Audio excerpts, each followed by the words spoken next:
Ladies and gentlemen, boys and girls, welcome to the MOBIUZ Challenger Cup, season number 4. My name is indeed Actrovision, and I am your host for this evening, and hopefully you're pretty damn excited for what we're about to witness. We have had qualifying day, which was yesterday, which we had with some quarterfinals, some semi-finals, and now we are in for the final. Let's check out this structure then. So we had 20 drivers in each session, apart from quarterfinal number 4, where there was 19. Top 12 advanced to our semi-finals, which were broadcasted last night. So if you were watching last night, you had an absolute treat. It was phenomenal. The standard of driving was incredible. The racecraft was incredible. It was just a really, really good night's racing, and that does set us up really nicely for the final today. And while the final is indeed 24 drivers. So the 24 drivers we will get to very, very shortly. But what are they going to be driving for today? Well, there are some prizes then from MOBIUZ. So first place will win 3 times EX3415R monitors and some hoodies, masks and cap. Second place will win a EX3415R monitor, some hoodies, masks, and cap. The EX3415R monitor being the latest monitor from MOBIUZ. And in third place, then, you'll win an EX351R monitor, which is the monitor that I have, and it's incredible. And you will win also a mask and cap. So, yes, you can also win in the stream right now. So, if you want yourself a chance of winning the monitor, you need to be following me on Twitch right now. So you all need to be following me on Twitch. You need to also type !MOBIUZ and follow me and MOBIUZ on Twitter. So you need to go and follow us both on Twitter. So type !MOBIUZ. Now, only one of you needs to do it. Then you need to click the links there and go and follow us on Twitter. And that way you will have a chance. It will be drawn today. So you need to type the word MOBIUZ, but you also need to make sure that you're following me on Twitch. You're following MOBIUZ and you're following me on Twitter. Right, of course, we are powered by MOBIUZ Gaming as well. It is season number 4, and the drivers are indeed going to be looking to join the champions. So in season number 1, the Pro Driver champion was Giorgio Mangano, but the Challenger champion was Kenny Hansen. In season 2, the Pro Driver was Moritz Lerner. The Challenger was Bent Spanky. In season number 3, the Pro Driver that won was Jaroslav Honzik, and he has a chance here to make it 2 from 2 because he is racing this evening. And the Challenger was Andre Franco, who has a chance to make it 2 from 2 himself. But let's have a little look then at our results so far in terms of the quarterfinals. So as you can see here, we have got all of our names. So all of our names then that were taking part in this championship. And you can see now the top 12 from each session qualified for yesterday's semi-finals. You're going to see lots of names drop off there. Some big names dropped out. Unfortunately, didn't make it through to the next stage. But then this 48 drivers made it through to our semi-final stage. And here we go. We have got 24 drivers in each session. And well, you're going to notice one huge name who didn't quite make it was Mike Noble. He had a big spin into the pit lane. So that is one huge name that we will not see racing today. Maybe we'll see him in the chat. You'll never know. But there we go. They drop off then, as like before, with these funky graphics. Again, shout out to Bubblebot with these cheeky graphics. They are so, so good. And now we head to our finals. We've got our final list of drivers. So tonight we will see George Boothby racing against Mattis Kopf, Massimiliano Menni, Giorgio Simmonini, Samuel Ratz, Andre Franca, Pedro Santos, Joe McCauley, Mattia Brugnara, Cormac Ryan Meenan, Augustin Long, Alessio Cattaneo, Alvaro Diaz, Charlie Crossland, David Schmitz, Tinko van der Velde, Nico Ull, Gergo Panker, Chris McDaig, Michael Tauscher, Valentin Barriere, Jarkko Torvanen, Killian Ryan Meenan, and Dom Efer Healey. So that is your Challenger drivers. They can win the prizes, but they are going to be joined by 5 Pro drivers. These drivers cannot win the prizes. So if they finish in the top 3, they can become a champion for the Pro division, but they cannot win the prizes. We have got Jesus Sicilia, a Nissan GT Academy 2021 finalist, Ferrari Hublot Esports Series 2020 finalist, and he is a Pilito Michelin 2019 champion. Followed by him then is Martin Stefanko, one of the best all-round drivers in the world of esports.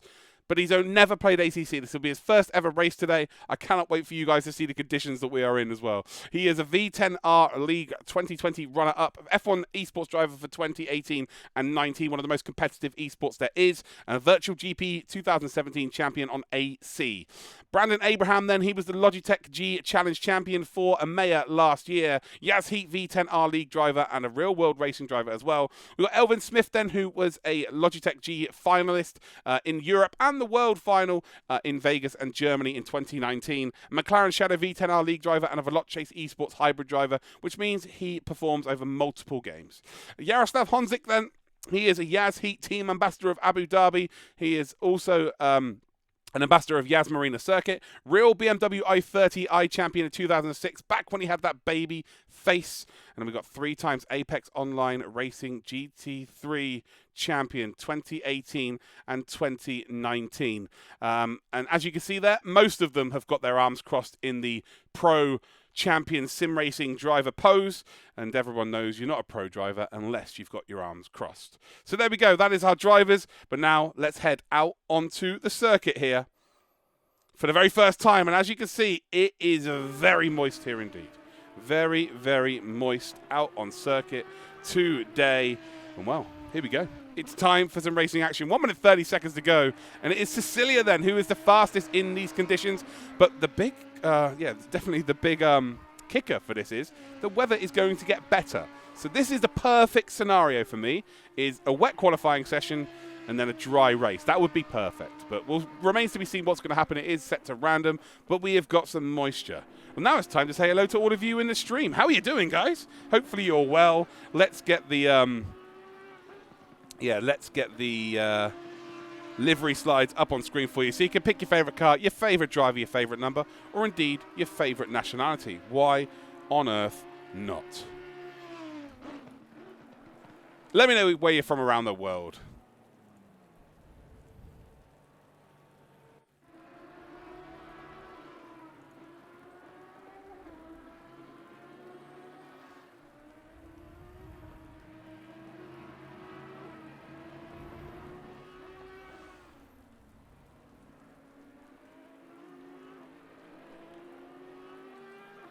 Mighty Denmark, home of good racing drivers. Okay, well, Kenny Hansen was the first ever champion of this competition on GT Sport, and he is from Denmark, Mace.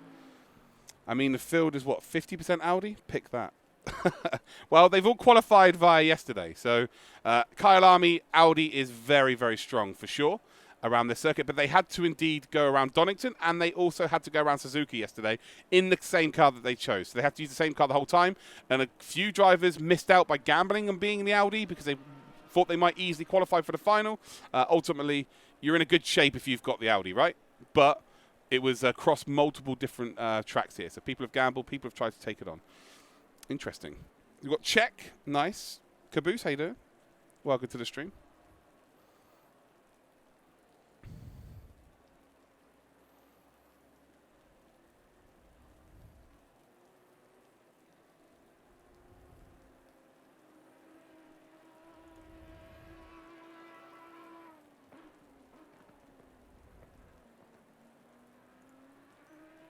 So again, all of the names are indeed going along the bottom of your screen. We've got 28 drivers. Is Dom Healey there for the cameras, for some style, as we head into qualification then. So we've got 15 minutes of qualifying here, and you're going to see they're all going to try and get out as quickly as they possibly can. This is where it gets very frantic indeed. 28 drivers then, out of the 29. Good times. I'm rooting for all the non-Audis, absolutely. And for me, this driver's the favourite. Simmonini was very strong yesterday. Does have a mistake in him, but was very, very quick yesterday, especially in the semi-finals. So for me, he's the one to definitely look out for.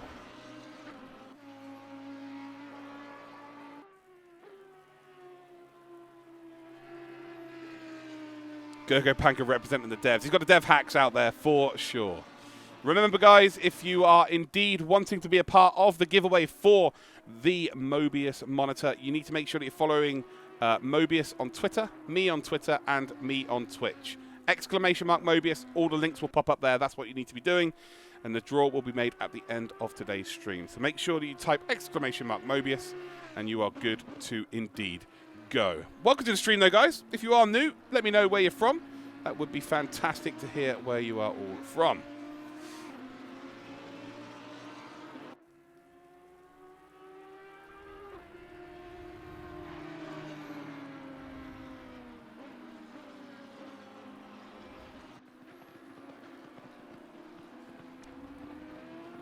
So Simmonini currently is lapping around a circuit. Let's actually do a little bit of cock cam, shall we? Should we do a little bit of cock cam with Simmonini? Let's take you on a lap here of Kyalami. Here we go then. Across the line we come then for Simmonini. This will be the first flying lap of the session.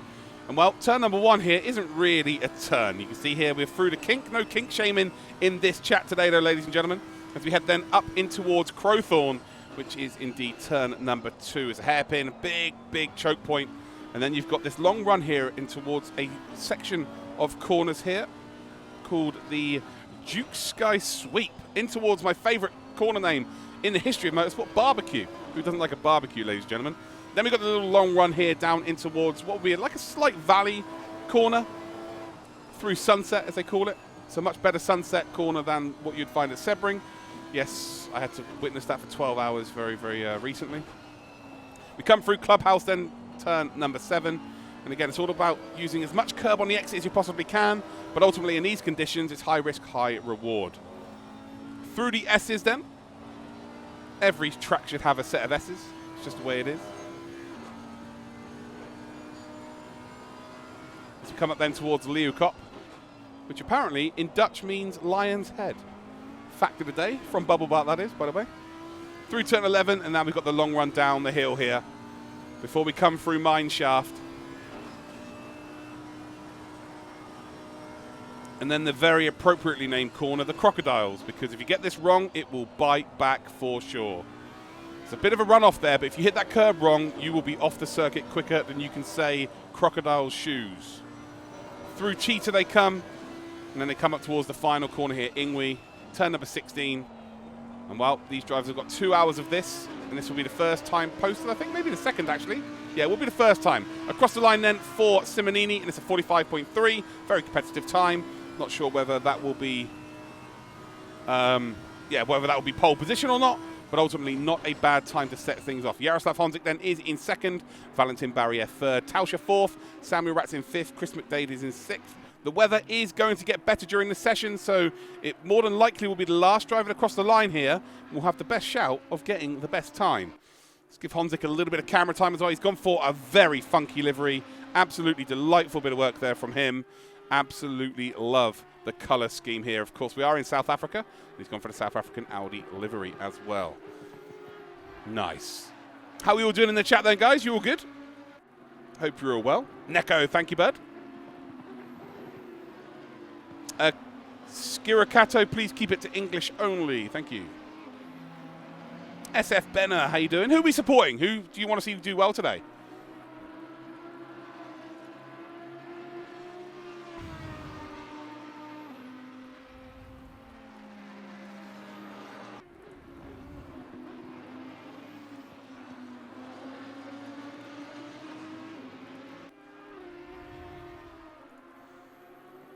Giardier all the way. How you doing, Stephen? Here supporting Mr. Augustin Long. Nice, Stu. Nice. Don't be shy. You can all get involved in the chat. Lots of Audis, yeah. Well, you were watching yesterday, Davo. They all qualified yesterday. Honzik for FJ Racing. Nice. Simmonini then still holding on to that pole position as it stands. Although, Jaroslav Honzik here is a 10th of a second up. This might be good enough to put pressure on, although he's just lost a bit on the exit. He's going to gain a bit of time here, I think. Is it going to be enough? No, he doesn't. In the end, he butchers the final couple of corners, and that is enough to completely kill his lap time. Tinker van der Velde into the pits then, P4. George Boothby up to P3. Jesus Cecilia then currently 2nd out of our pro drivers. So right now, Jaroslav Honzik, who won the Pro Driver Series last time out, in season number 3 when it was called the BenQ Challenger Cup. He's currently the lead pro driver right now as well. The 5 pro drivers cannot win this championship in terms of prizes, but they can win their division. So that is what is happening. Any Mercs? No. No, not today. Not today, my friend. And we've got an Alessio fan here as well. We've got McDade fans. All the fans. All the fans are here, ladies and gentlemen. All the fans.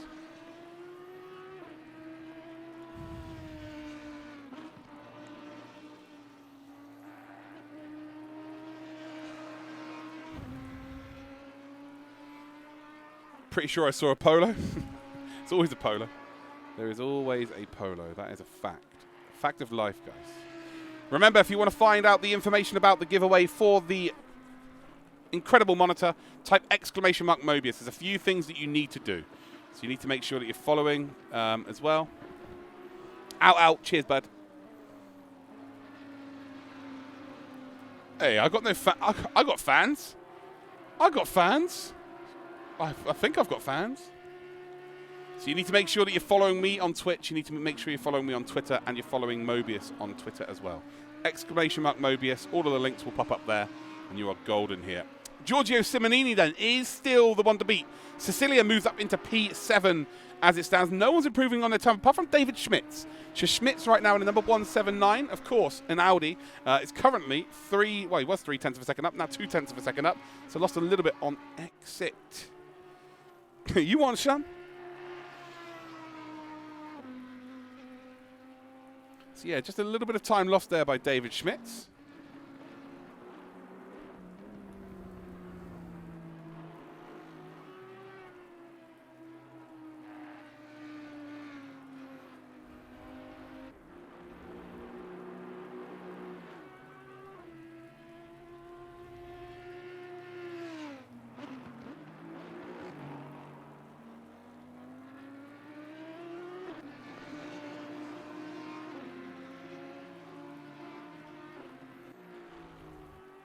Well, I'm not saying MOBIUZ. I'm saying MOBIUZ. So that's not a really fun game, is it? You're not drinking much. Thank you, Twin.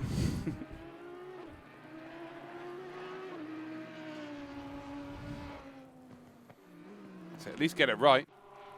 Giorgio Simmonini then is on pole position as it stands. 3 tenths up on his best time. And again, the weather is now starting to get a little bit better.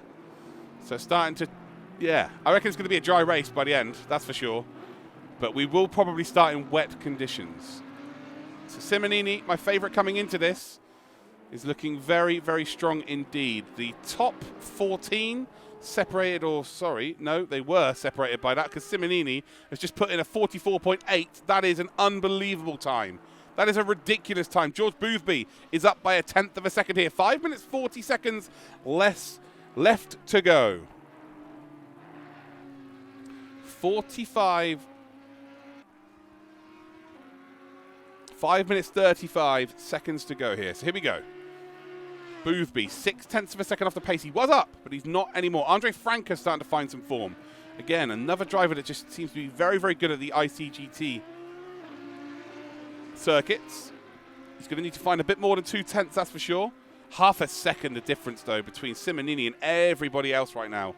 The track is currently in its best state it's been in the whole practice session and qualifying. And it's only going to get better. The last 5 minutes here are absolutely vital here. You can see there's not too much water on the circuit right now. There's a little bit of spray being kicked up here, but a lot less than there was at the start. And it's very much a visible line starting to form here.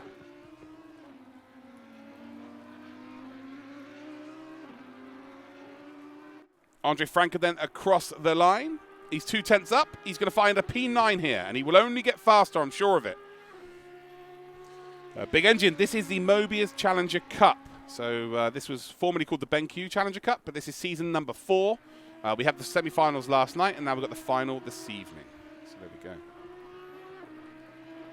So Boothby moves up into P2 then. Enough improvement from him. Cecilia moves up to P3. So again, now we're starting to see the times tumble here, ladies and gentlemen, cars.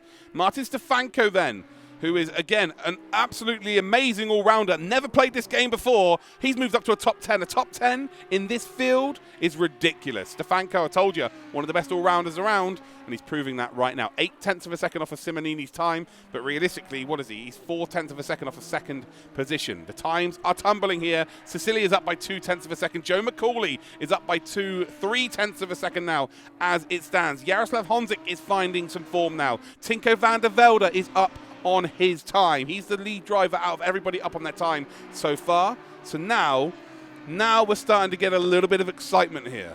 Now we're starting to get a little bit of excitement. Jesus Cecilia is now 0.4 of a second up. He could potentially put some pressure on Simmonini for this pole position. Joe McCauley, again, up by 3/10. There's a big mistake there by Tinker van der Velde. That's going to scrub all of the speed off here. So let's go back on board then with what would be Joe McCauley. Joe McCauley's in behind Cecilia, actually. So there's Cecilia. Again, 2/10 up. Simmonini started a flying lap now as well. So he's looking to try and improve on his best time so far.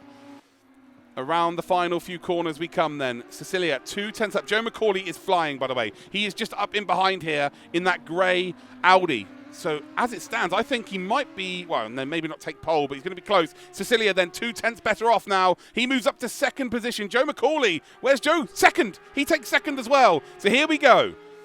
We have got ourselves 2 minutes 45 seconds left. Everybody's going to have maybe 2 more flying lap attempts here.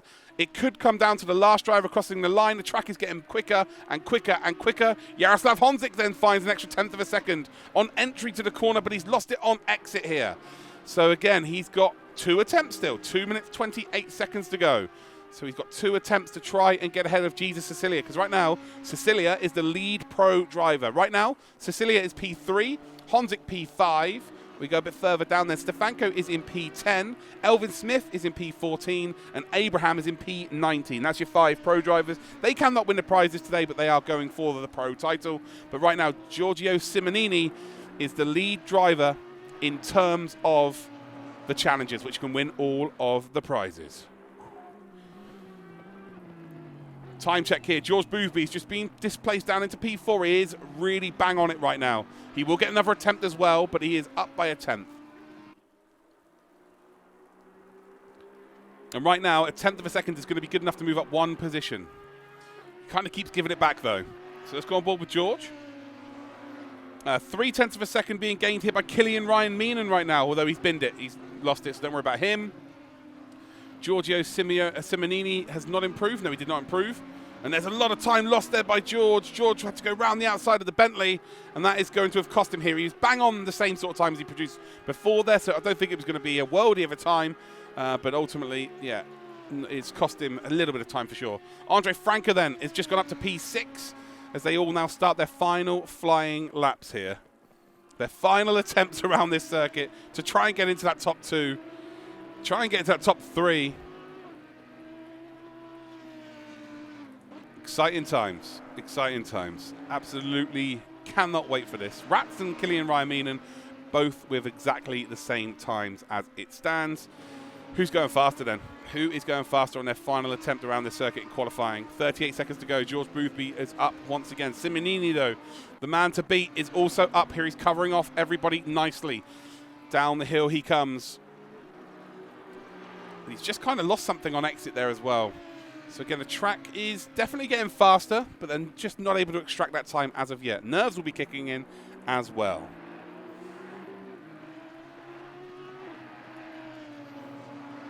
Down in towards the final couple of corners here then, and is Simmonini going to be able to add any extra tenths here? That will be a mistake for sure. Tinker van der Velde lost time by doing that earlier by about half a second.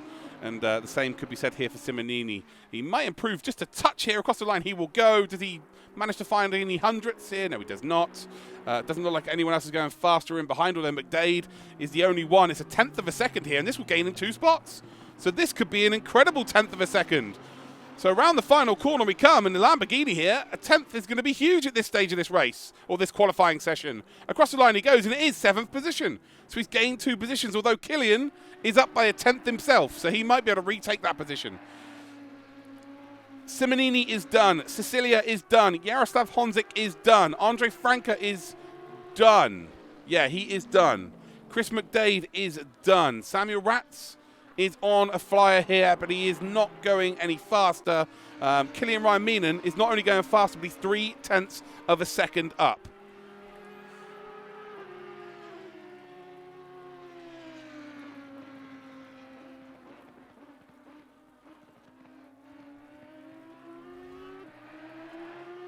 So Joe McCauley, still P2. Are we going to see Samuel Ratz? Well, Samuel Ratz is actually flying here. Around the final corner, he is going to improve. He's going to be putting pressure on the top 5 here. Across the line he goes. Where does he end up? It's P6 then. It's not quite good enough for a top 5. Killian just lost all that time on entry to the corner. On the exit, he's gained a little bit back. It's not going to be enough for any 7th. I think it might be enough for 8th. No, it's not. It's an invalidated lap. McDade will hold on to 8th position. Cecilia and Honzik are both done. Everybody is done here. Pole position is going to go to the favourite for me going into this race, Giorgio Simmonini. So Giorgio Simmonini, man, what a lap time that is. And well, before we have a look at our grid, let's hear from our partners at MOBIUZ.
Well, let's take a look at our grid then, ladies and gentlemen. And on pole position then, it is going to be Simmonini. And it's not about the top 12 anymore. It is about getting into that top 3 and winning the prizes. Giorgio Simmonini is P1. Joe McCauley up into P2.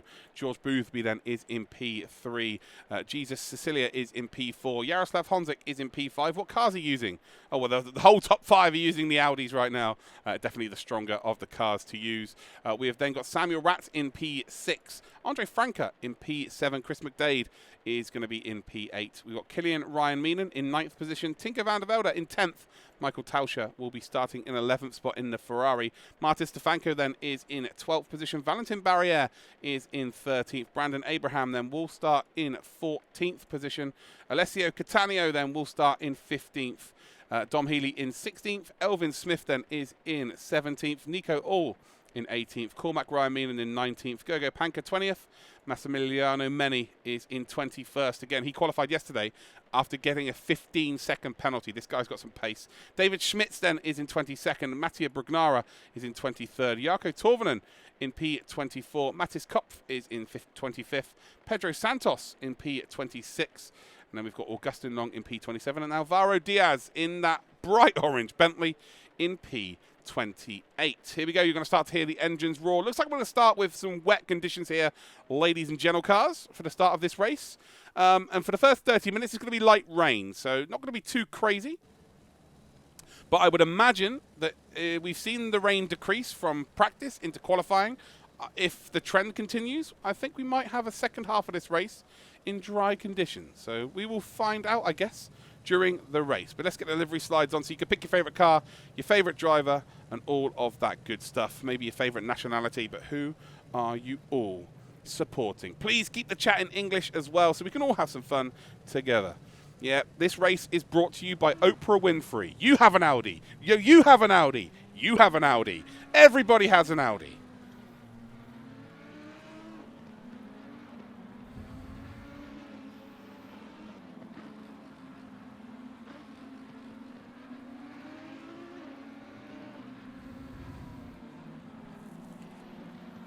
Got Team Boothby. We've got McDade. Who else are we supporting then, guys? Jardier. Nice.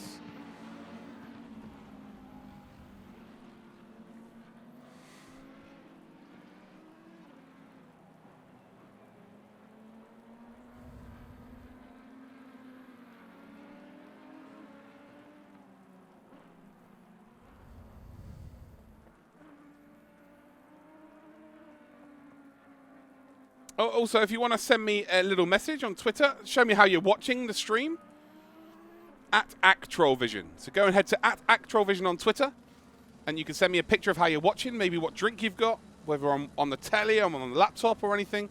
But yeah, send me an image right now. Let me know how you're watching this stream. Always nice to see how people are watching.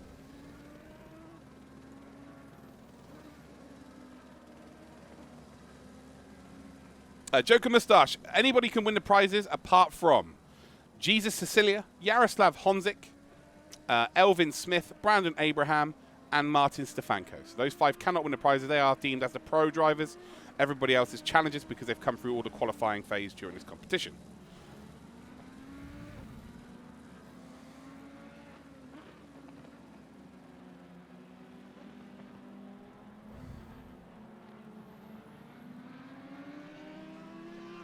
So here we go. Remember, we've got live stewarding as well, so we should be finding out what is going down.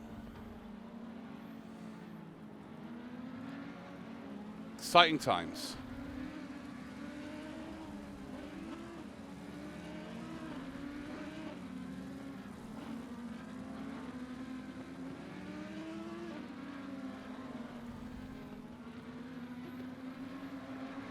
So 1 full formation lap.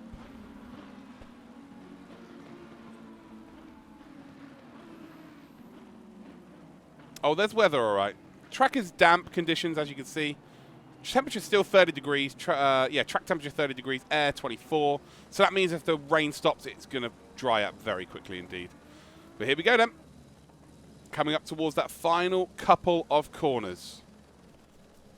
And it will be Simmonini, Giorgio Simmonini then, who indeed shone yesterday in the semi-finals. I watched him in the quarterfinals though yesterday. He was leading and he spun on his own. So he is prone to a mistake.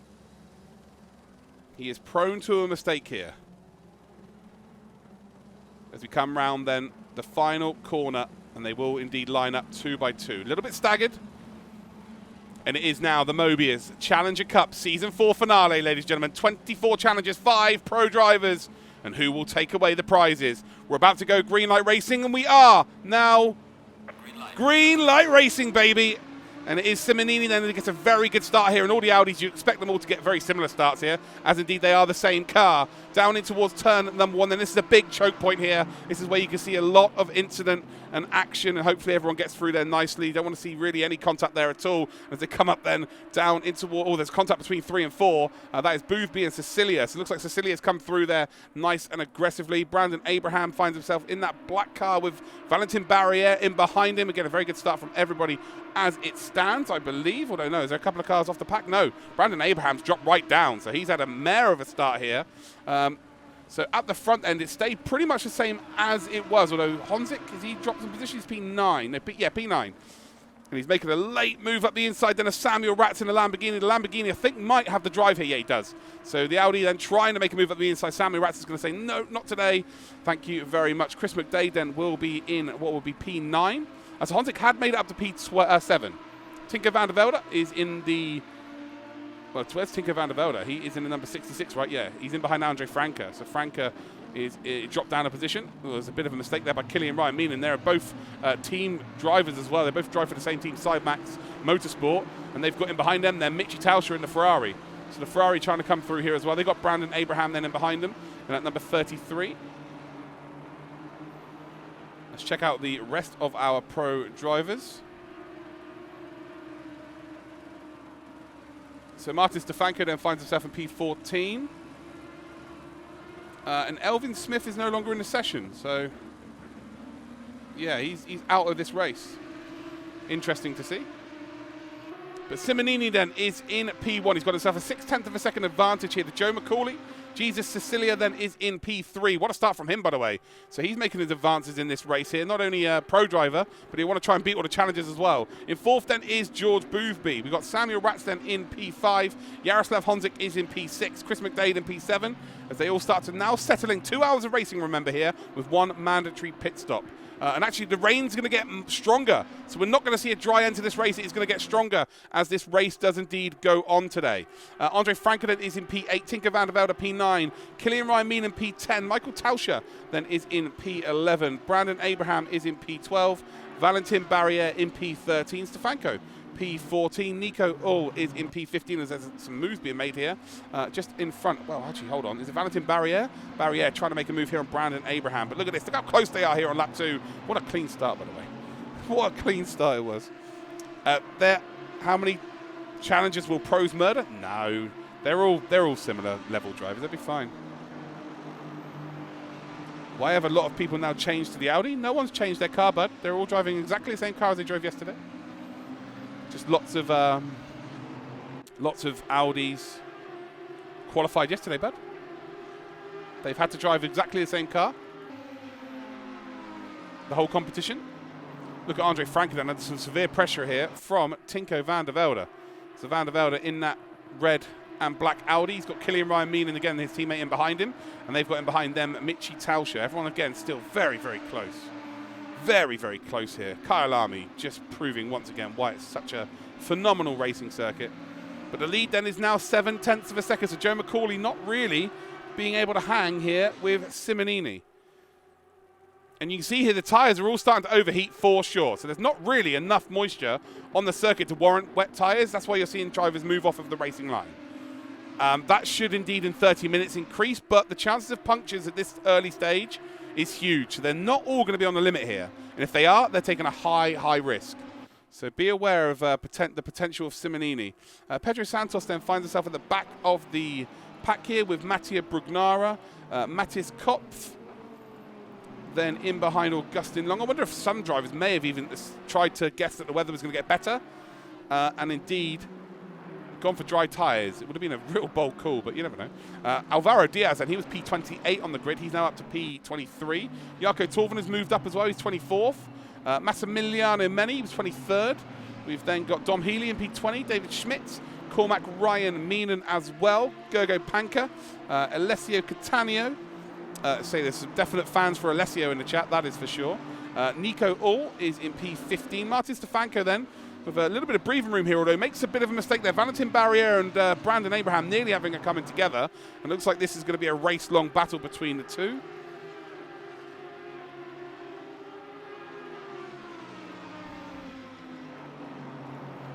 So there was an incident between Elvin Smith and car number 12. Car number 12 being Cormac Ryan Meenan. It was deemed as a racing incident.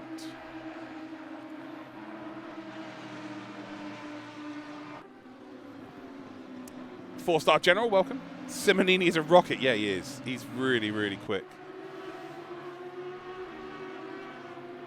They're all on wet tyres, Davo. There's no way that none of them are. Like if they were on dry tyres, they'd be dropping off the pace stupidly right now. So I can tell you for a fact that they're all on the old wet tyres. Cormac Ryan Meenan here trying to find a gap here on Gergo Panka. A late lunge up the inside of turn one again. It's such a huge choke point. We've got a 5-second penalty though for Alvaro Diaz. So Diaz with a 5-second penalty. And what is that for? Lap 1 incident in turn 15 between cars 15, which is Diaz, and 91, Kupf. A 5-second time penalty for car 57. He forced Diaz. Diaz forced Kupf off the racing circuit. So he's been given a 5-second penalty. So that's why you see the 5 seconds next to his name. We've got some action here between Nico All, I think. Nico All trying to retake the position here, I think, of Cattaneo. Cattaneo for sure was in P16. So you can see here, Nico All needs to be careful. Don't really want to be scraping those tyres this early in this race. Start getting some graining on them. So come up the hill. Very open braking zone here. See the 3 cars. Oh, Cattaneo's off circuit. It's going to be a freebie, surely. Nico All up the inside. Cattaneo's going to try and save one. Yeah, he's trying to save the position on Panka. He cuts across Panka there as well, but he's sufficiently fast enough to be good. I think Panka may have lost a couple of tenths there for sure. But yeah, definitely a safe rejoin. Although oh no, that ain't good. Oh, it looked like that was going to be really messy. Martin Stefanko now. Right up and behind Valentin Barriere here and Brendan Abraham. These two battling for position crazily from the start here. Oh, big mistake there by Michi Tauscher. So Tauscher has dropped off the back of the 2 Audis. And now he's got Brandon Abraham for company here. Brandon Abraham, of course, the winner from the Logitech G Challenge and Maya Finals last year, which I had the privilege of commentating on. And he's going to have to take the outside line down towards turn number 1 here. Is he going to be able to make the move? How committed is he going to be in the Audi? The Ferrari doing just about enough here. And Valentin Barriere then in that Lamborghini just getting his nose involved. Have to be a little bit careful here for sure. As Brandon Abraham goes for a move up the inside, Valentin Barriere has just leaned out Michi Tauscher. And now he has just got to completely stop as there's contact between then and Audi as well. And Valentin Barriere has gone for a late lunge up the inside, and that was just never going to work. It was so good until it wasn't. The lead now, by the way, 1.9 seconds for Simmonini. So Simmonini finds himself in the lead here. This is a battle for second now. Jesus Cecilia is in P2. George Boothby is in P3. Rat's in P4, but look at this guy. So he's changed his name over the last few years in sim racing, formerly known as Jared Horton, now racing as Jaroslav Honzik. And you can see, look at all these drivers changing their lines here. They're struggling with the tyres. They are all struggling to keep the tyre temperatures down here. There are the potential for punctures around a circuit such as this. You're always leaning on the weight transfer. You're always leaning on the tyres, guys. So Jaroslav Honzik then trying to get up into that top 5. And his lap times here, by the way, are the second fastest on circuit. But Simmonini is the only driver in the 45s. But with a bit of clear air here, maybe Honzik has got that pace.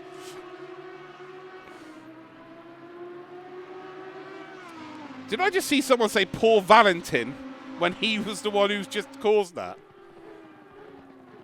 Really? Are you guys blind? What? That's a little bit indefensible, that one there, surely.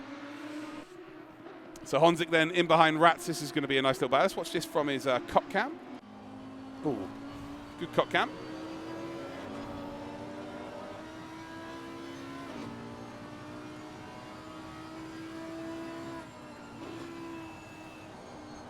He misjudged the grip level off the racing line. That's still his fault, I'm afraid. Doesn't matter if you misjudge something, that still becomes your fault. Oh, the tribalism, guys. The tribalism. If you want to know how to win the monitor, guys, make sure that you type !MOBIUZ.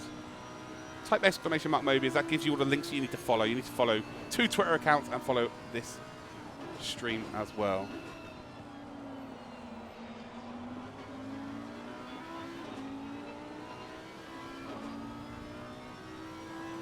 But as it stands, then Simmonini. Oh, to be fair, Joe McCauley starting to maybe rein him back in here. And of course, Simmonini probably using the fastest line around this circuit, lap in, lap out, whereas everyone else probably isn't, just due to trying to keep the temperature down on the tyres.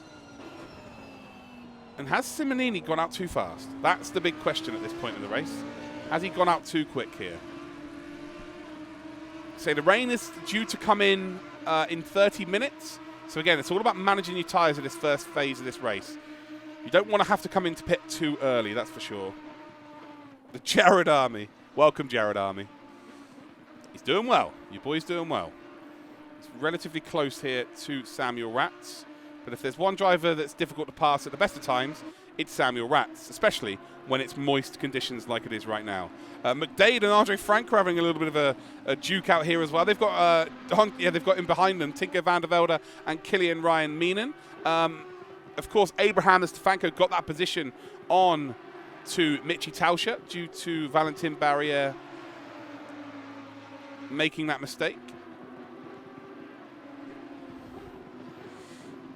Is Tauscher still in the race? Yeah, Tauscher's still going. He won't give up. Barriere still going as well.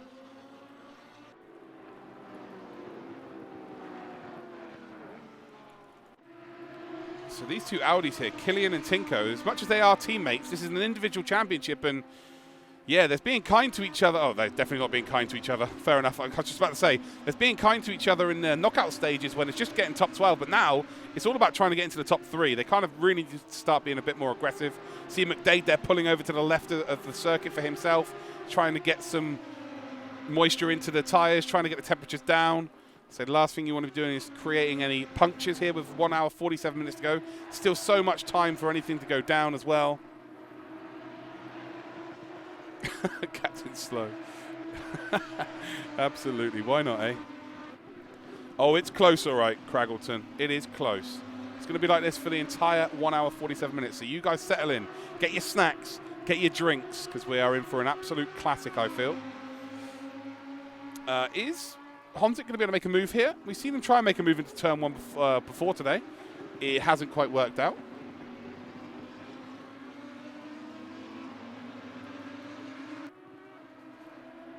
But he definitely was not close enough there. I was saying Joe McCauley was closing in on Simmonini. Simmonini now is 2.5 seconds in the lead. Simmonini is off into the distance here.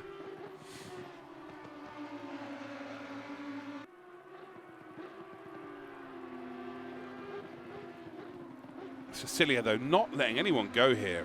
So this is great to see. One of our top pro driver, right, as it stands.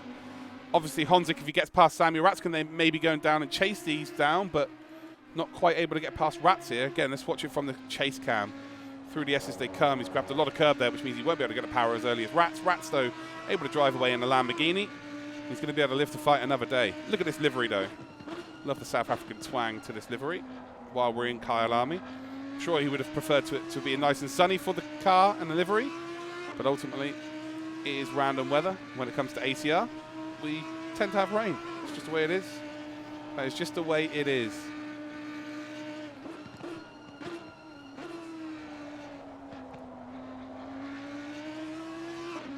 So it looks like we've got a drive-through penalty for Valentin Barriere.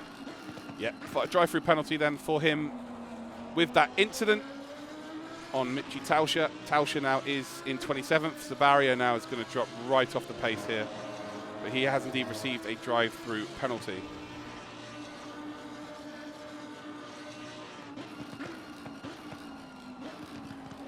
Let's keep on board then with this battle here. There's a nice little move here. George Boothby battling with Samuel.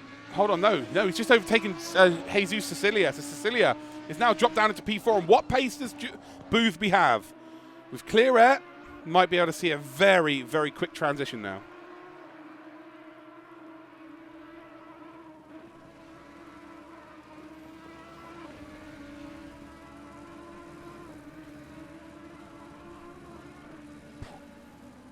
Welcome to the stream, though, guys. Where are you all watching from around the world? Get yourselves involved. Let me know where you're watching from around the world. Bandit. Well done, Legend. Thank you. Excuse me.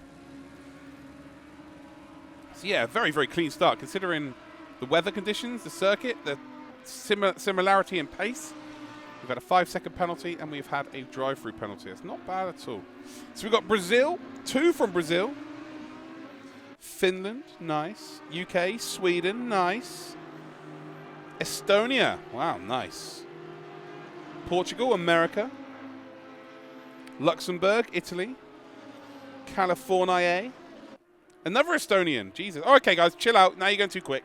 Germany, stop spamming now, guys. Oh, God, here we go. Germany, Argentina, Colorado Springs, Netherlands, Finland. Romania, Scotland. In the UK, snowy UK. Is it snowing? Oh, it's sunny outside mine. The sun's going down. Norway, Denmark. Yeah, my favourite kind of Denmark. Belgium, Latvia, Brixton. Azerbaijan, Denmark, England. Earth. Brazil, Sweden, Antarctica. Don't believe you. Italy. Nice. Well, welcome to the stream, guys. We are 17 minutes into our final race of this championship. It's 1 hour 43 minutes to go. And you can see that Boothby's just not really able to get away here from Cecilia. Cecilia trying to pile on the pressure. The weather is very light rain right now, so we will expect it to get a little bit heavier in 30 minutes, so it says. But right now, it's the worst kind of rain for these drivers because they have to manage the tyres. There's not really enough moisture on the circuit for them to be running flat, wet tyres. So they're having to just manage it by getting into the puddles, trying to get into the real moist parts of the circuits, off the racing line effectively, but also try not to lose time at the same time. But if they do just indeed take the racing line, lap after lap after lap, there's a chance here that they will get punctures. That's the last thing they want as well. Cecilia, by the way, nearly making love to the back of Boothby there. And I'm sure Boothby, in a nice friendly race, wouldn't mind so much because Jesus Cecilia is a good-looking man. But in a serious race like this, probably not the biggest fan of that idea. Simmonini now starting to lose pace here all of a sudden, and also using so much curb with these specific tyres, you can lose tyre pressure and instantly you're losing half a second a lap. So you need to be so careful. So right now I'm a bit worried about Simmonini. What is his lap time here? His last lap was a 46.1. Yeah, he was slow on the last lap, but what about this lap? I think he's slow again, you know. A 46.0, the same pace as Macaulay. But right now, I think that Simmonini might have gone out a little bit too hard here, and he might be, in this second phase of the race, a little bit sluggish. We'll keep an eye on it. We'll keep an eye on the times. Honzik, has he managed to get past Samuel Ratz? He is not. And meanwhile, he's now starting to be caught here by Chris McDade. McDay just took a 1/10 of a second out of the two in front of him. They've got also Tinker van der Velde still closing up. Andre Franke is very, very close here as well as Kilian Ryan Meenan. So actually, Tinko has made a move. Tinker van der Velde has moved up into 8th position ahead of Franke. All three Audis there. Again, Honzik still not really able to make the move. He's been right up the old fart box of Rats for lap after lap after lap, maybe 5 laps now, but just not being able to make the move. Not being able to make that move.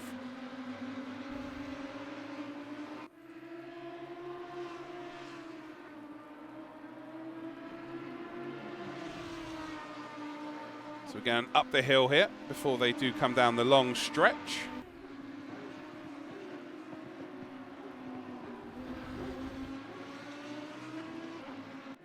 And you see here that Rats has been forced onto the grass and made a mistake there. And wow, can Honzik finally get the move done? He doesn't. So he decides to back out of the opportunity there. For me, I think he had every right to make that opportunity his own. So they're coming through the Crocodiles now. Now up towards Cheetah, and then into that final corner, Ingwe. And again, Honzik, you can see, is on the limit here, running a little bit wide there. We saw so many people lose so much time through qualifying there, but in a race, it seems to be a pretty good line. Ultimately, if you're not getting a warning through that, if you want to maximize every single exit you possibly can, underneath that rear wing of Rats, he's going to follow him over. He's going to be able to not only utilize the slipstream here, but also get some moisture into those tires, get them back into a decent range. Not quite close enough for a late lunge up the inside here into turn 1. But Rats has missed his breaking point once again, and is the opportunity going to be snaffled up? There's contact between the two as they come through the start of the S's here. Honzik is going to commit. He is going to make the move, and that is a top 5 now for Jaroslav Honzik. And we know that once he gets the bit between his teeth, he becomes an absolute animal behind the steering wheel. And while he's proved it once again there, a sniff of an opportunity, and that is a top 5 now. Clear air for him. Now it's a key part of the race. The next 2 laps here, can he drive away? Look at the track. You can visibly see the line drying up here. Even though the water's coming down, the track temperature being 30 degrees, the cars going around this circuit, you can see that there is a visible, drier part of the circuit here. So again, it's all about managing your tyres, but can he drive away now? How quick is Honzik in this phase of the race? Can he go and pile on the pressure to Simmonini, to Macaulay, to Boothby, to Cecilia? He's 5 seconds behind that battle, but now it is the key part of this race. He's going on board then with Cecilia for a little bit. He's trying to indeed retake the position from Boothby. And he would have been ideally hoping that Boothby was a little bit faster so he could just drag along, try and catch up to the front 2. Joe Macaulay is starting to catch up to Simmonini. So I'm starting to now be worried for Simmonini, and I reckon he might be losing pressures on his tyres in his first stint. Again, the beauty of this is that he does have to pit and change his tyres at some point during this race, and that will sort that issue out. But how long is he going to be able to indeed keep up with the lap pace? So Simmonini across the line, and it's now 2.2 seconds. So Macaulay took 1/10 out there, but Simmonini now starting to lap in the 46s consistently, where he's been in the 45s for the most part of this race. But in all fairness, looking at the times, Simmonini isn't that far off his pace. It's just that Joe Macaulay has just found a little bit extra. So yeah, he's just found that little bit extra.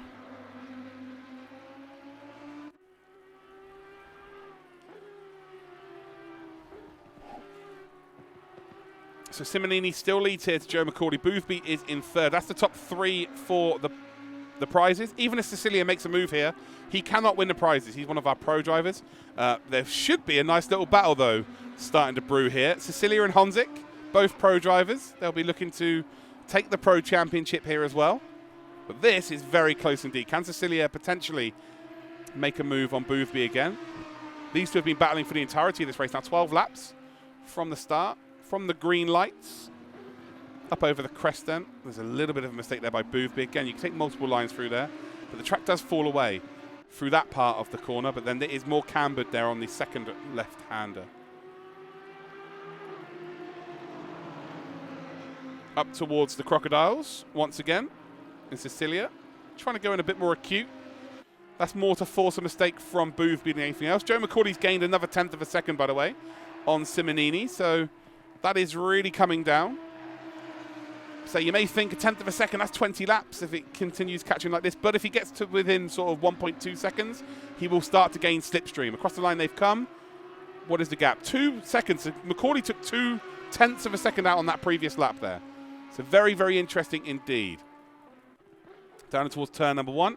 The gap was 5.5 seconds from Honzik to Cecilia. It's now 5.4. So Honzik now not with the pressure from behind of Rats, and Rats is now under pressure from Tinker van der Velde. Van der Velde then's got to try and commit round the outside. Late on the brakes then, he's got to lean on the weight transfer of the car. Rats has to leave the room round the outside, but I tell you what, the overlap's there, and he's going to be overtaken around the outside, I think, this time. Is Rats going to be able to hold on to it through the inside of the left-hander? Again, the overlap's there. There's contact between the two. And I think Tinko's been forced off the circuit. Now Andre Franke in the green Audi is now getting involved here, and I think he's been given a freebie. He has. Andre Franke's through. Kilian Raiminen's through. And what looked like Tinko was going to make a move there and gain a position on Rats, ultimately, is now lost 3 positions to Rats, to his teammate Kilian, and indeed to Franke as well. So the stewards will for sure look at that. I'm not too sure whether Rats left enough room on the exit. But I tell you what, that was a very, very crazy bit of driving. And the fact that Tinko's held on to that, off that part of the circuit, massive credit to him. Joe Macaulay, by the way, now under 2 seconds. And old Tinko there just loses the rear ever so slightly. Sufficiently enough for him to lose time to his teammate there. I think he got caught out by his teammate braking a little bit earlier than he would have expected. But yeah, the fact is, everybody's still alive. Everyone's still good. Everyone's still golden. Chris McDade is in P10. So he's actually dropped down, hasn't he? Of course he has. He was ahead of that whole pack there, so I'm not really sure what's happened to him. He's now got Brandon Abraham closing up. They two actually did battle for the EMEA Logitech G Challenge Championship. Stefanko then is in P12. He is keeping pace then with Brandon. Pankard in P13. Alessio Cantanio is in P14. Cormac Raiminanen is in P15. Jarkko Torvinen in 16th position. Dom Healey 17th. David Schmitz in 18th. Matthias Kupf then is in 19th. Mattia Brugnara rounds out your top 20. We've got Nico Ull then, who is in P21. Massimiliano Meni. Oh dear, oh dear, oh dear. That is not ideal. Yeah, that is not ideal. So Massimiliano Meni then is just waiting for all the cars to go past here, and he's going to drop behind Tauja, Diaz, Pedro Santos as well. Where's Pedro Santos? Yeah, Pedro Santos through. Valentin Barrier, then he is in. Well, he's just stopped. Oh, he's retired. So he got a drive through and retired. Can't teach that, Craft. You can't teach that. Joe Macaulay then 1.9 seconds behind Simmonini, so he really is starting to catch up. He really is starting to catch up here.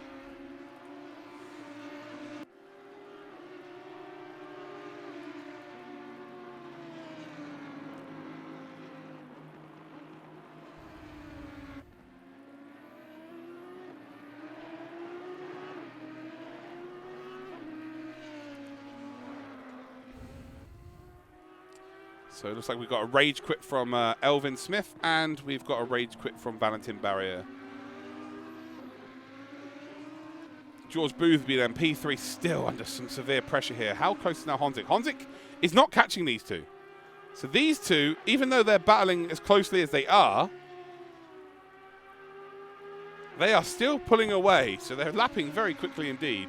On the previous lap, Boothby did a 46.1, which is, what, a 1/10 of a second off of Joe Macaulay. And actually, Cecilia is the fastest man on circuit. Joe Macaulay's taken another 0.3 of a second out of Simmonini here. This race is starting to get interesting right now. I think we're about to see, over the next 15 minutes, we're going to see a couple of changes, I think. The rain is expected to get worse over the next 10 minutes and the next 30 minutes, but not crazy worse. So for me, this first period is all about managing those tyres. Make sure you don't have any overheated tyres, and you are good to go.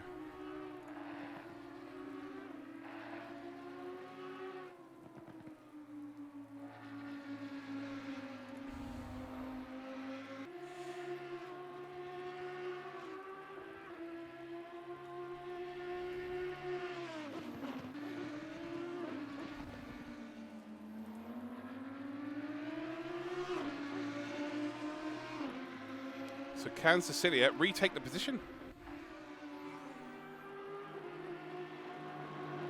Yeah, I'm sure that incident's being looked at, to be fair. Between Samuel Ratz and Tinker van der Velde. So we didn't have really the best of views for it. Cecilia is not letting him go here, is he? Absolutely not letting him go.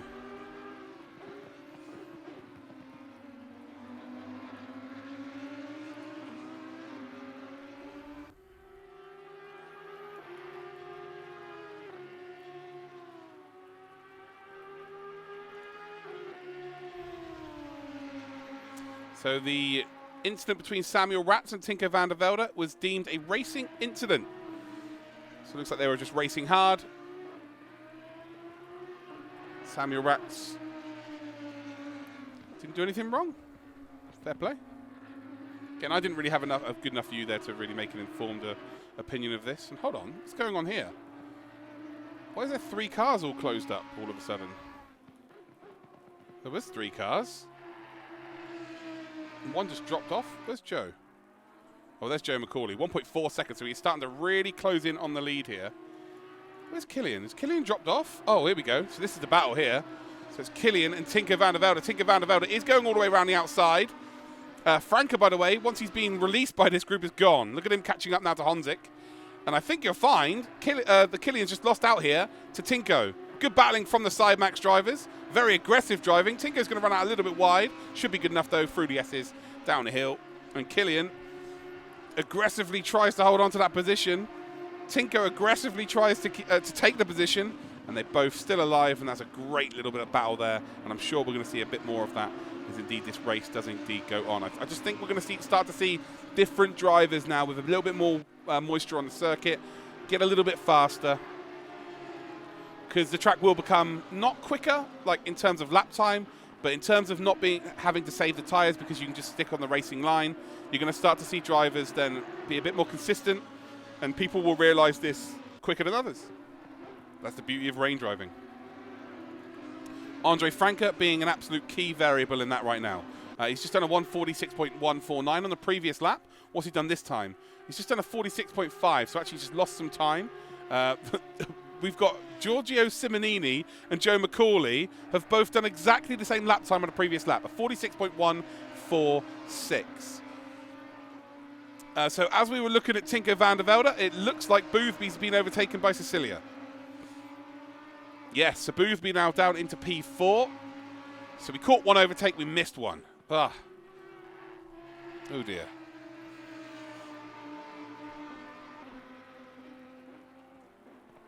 So there's still lots of action to come here for sure. 1 hour, 29 minutes to go. So still only a quarter of the way through. We are just starting to see a couple of drivers, you know, in and around the top 10 that are just starting to progress a little bit better than maybe a few cars in front of them. Maybe Pip, yeah. Unfortunately, I can't catch everything.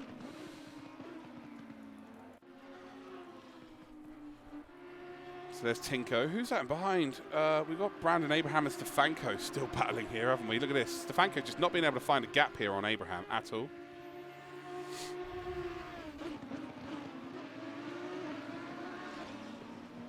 Yeah, Boothby's a clever driver.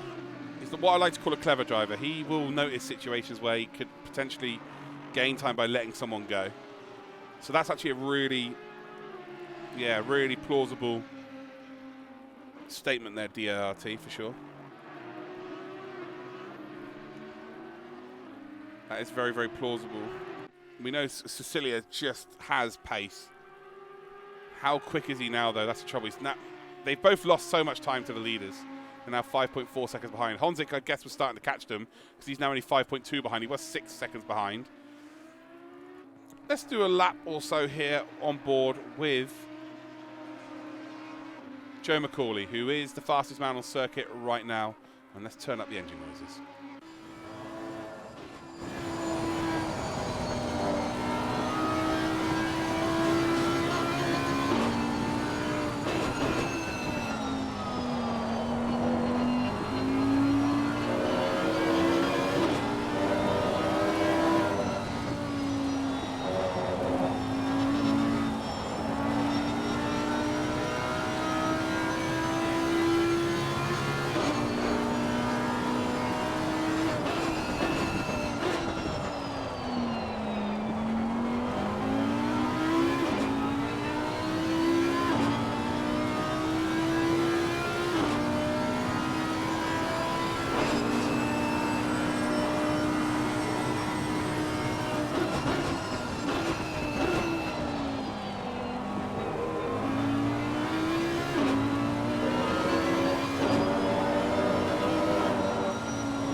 So there you have it. There's a lap there with Joe McCauley. 1.3 seconds as they cross the last sector time. 1.5 now. So the lap times between the two, again, Joe is 1/10 of a second faster than Simmonini as it stands. Let's go a bit further back in the order then. We haven't checked out the back end for a little bit. That's what she said. And we've got Dom Healey then in P17. Look at Abraham now down in P16. So something's happened there for sure. And he's now battling with the Bentley of... Well, who's the Bentley? Jarkko Torvinen. So Torvinen is right up the order, by the way. P24 he started. I wouldn't imagine anyone's pit here yet. Only 25 drivers up to 28 in the session still. Massimiliano Meni has quit, as well as Valentin Barriere and as well as Elvin Smith. So Augustin Long races as our last driver as it stands in that yellow and red Ferrari. Go, again, back up a little bit further here. I want to check out the Dom Healey battle here. He's in behind Schmitz, or he was behind Schmitz. Is he still behind Schmitz? He is, yeah. Jarkko Torvinen and Schmitz then are just in behind that black Audi. They are all vying for position here. And again, this is a very important phase because mistakes happen during these races. And you want to just have yourself in a position where you can maybe capitalize on people just up in front a little bit. So yeah, Abraham's definitely had an error somewhere because that has now put Stefanko up into P11. Oh, so it looks like Massimiliano Meni's television has turned off mid-race. And that is why he's had to retire from the race. So not ideal for him. This battle still going on. So Kilian is back up ahead of Tinko van der Velde. So Tinko, last we saw, was actually the overtake on Kilian. Oh, Kilian with a big tank slapper there. And I tell you what, I think Tinko is trying to take advantage of that. And you would not guess that they were teammates, albeit the liveries are the same, but the way they're racing each other, this is fantastic stuff. Very clean as well. But now Rats is, well, it just seems like he's had to deal with Audi after Audi after Audi in this race. He needs to win some new monitors. Pip, you should be on the marketing team here. You should be on the marketing team. Oh, I love that. Absolutely. Oh, it's class. Well done, mate. Well done, bud. So you can see here Tinko just trying to shape up a potential move. The difference between Tinko and Kilian is that Kilian's a 23, Tinko's the number 66, for any of you out there that are maybe getting them confused. And right now, you can see that is a phenomenal exit here by Kilian, and I think he's going to try and attack Rats here. And now Tinko needs to be on guard here. This is where he has the opportunity. Rats then, well, didn't look like it. Looks like Kilian may have tried to just turn in a bit too early, but he's still right up the chuff box then of Rats. Rats is going to run a little bit wide. We've seen that a couple of times here through the double left-hander. And again, Kilian will just stay behind. In behind him then is Chris McDade. Stefanko closing in as well. This is giving Franco and Honzik a chance to drive off. Boothby now, 3.2 off of Cecilia. So Boothby and Cecilia, I don't know what's happened here. I wonder whether there might have been some contact then, because Boothby just seems to be dropping off the pace now. Samuel Rat's really struggling with traction now. Again, you can't afford to go off the line to get any moisture in the tyres when you've got cars behind you as closely as they are, because they will send one up the inside. So right now, if you start to lose pressures, you've just got to kind of deal with it. And Rats then's really struggling with the rear of this car as we come then through the crocodiles.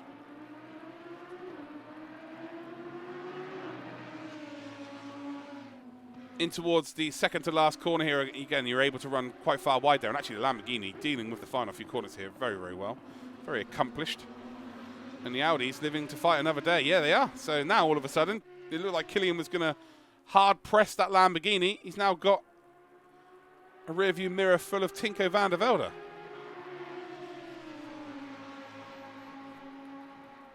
Yeah, could definitely easily be a puncture, guys, like a slow puncture.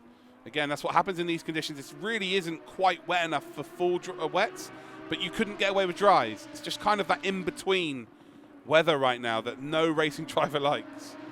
So again, when you're having to try and manage tyres, it becomes very, very difficult. So Boothby will be really hoping to get, yeah, this 21 minutes flies by, really. And then look to try and take advantage in the second half of the race. Because right now, he is in P3, effectively, in the Challenger Series. Cecilia is the lead pro driver. So right now, Cecilia, Honzik, Stefanko, and Abraham are the pro drivers. They cannot win the prizes. They can just be deemed the best pro driver. So right now, Simmonini is winning, Joe McCauley second, and Boothby is going to be in third spot and win some prizes. So, yeah, it's all about trying to really save your race at this point for Boothby if he does indeed have that issue. And the way he's dropping time, it does seem like there's, you know, a pressure issue, a potential slow puncture, which again, that's a pretty extreme pressure issue. You got in front though, Andre Frankus really closing in here to Jaroslav Honzik. Get the damp tires on, guys. Yeah, I'm coming in. I want the damp tires, please. You guys have been brilliant in the chat today. Gotta say, you guys have been very, very funny. Good stuff. Through the final corner we go. I kind of don't want to get off that battle, but I want to look at this. And they're not that close yet. I think they're going to get closer here. Michi Tauscher, by the way, after that incident with Valentin Barriere, is just flying through the field. Look at him. Let's watch this for a little bit then. So Tauscher then in P19 behind Dom Healey. And again, who knows what the second phase of this race could hold. He's gone late on the brakes then. Healey will have to let him go, I would imagine. Yeah, he leaves the room on the outside. It's a great move. Fantastic move there by Tauscher. And he's got cars to work with in front here. So Tauscher, who was last after that incident with Valentin Barriere now, all of a sudden, although look at the pace of the Lamborghini. Hello. The Lamborghini got a couple of extra horses there for sure. Wow. Out of nowhere, the Lambo's just carving through the rain. But yeah, Tauscher's now finally got the job done.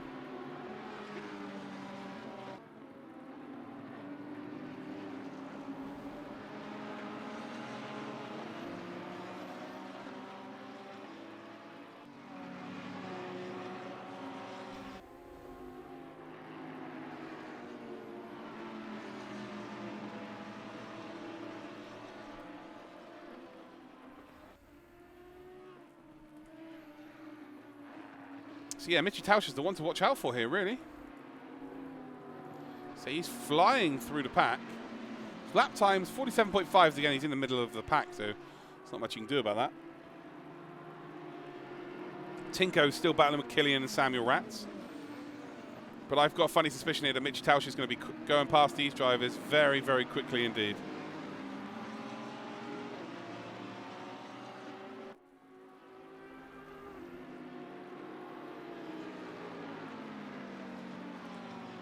Tauscher then behind Jarkko Torvinen. Torvinen there just gained a lot, but under braking, the Bentley seeming to struggle. So if that Bentley, if Torvinen was somewhere like P8 right now, I'd be worried for the front drivers. Because I think that car might be able to get away with going to the end on the 2019 patch. All the Intercontinental GT circuits are 2019, so it's a little bit different to what the 2020 is. In the 2020 BAP, the Bentley's fuel tank's been shrunk. Nico Ull is in the pits. He's retired as well. And Joe McCauley, P4. What's happened to Joe then? So yeah, it looks like Joe, well, he wasn't P2. Simmonini then is now in the lead by, well, a country mile. By an absolute country mile then, Simmonini finds himself in P1. So Joe McCauley, so I'm not too sure what has happened there with Joe McCauley. But I would imagine he's binned it somewhere. Cecilia then is now up to P2. Boothby, P3. McCauley, let's see if he's got any damage to the car here. Is there any damage to the front of the car? Looks okay. Yeah, it doesn't. Oh, no. Yeah, he's bad. Yeah, he's retiring. He's done. So he's gone from potentially winning this race now to retirement. So now all of a sudden, Honzik and Franke now moves up into what would be a P3 in this championship. He won the Challengers last time out. And wow, they are dropping like flies. Yeah, I'm sure he will I'm sure he will indeed let everybody know what's happened there. I will get that information fed to me as well.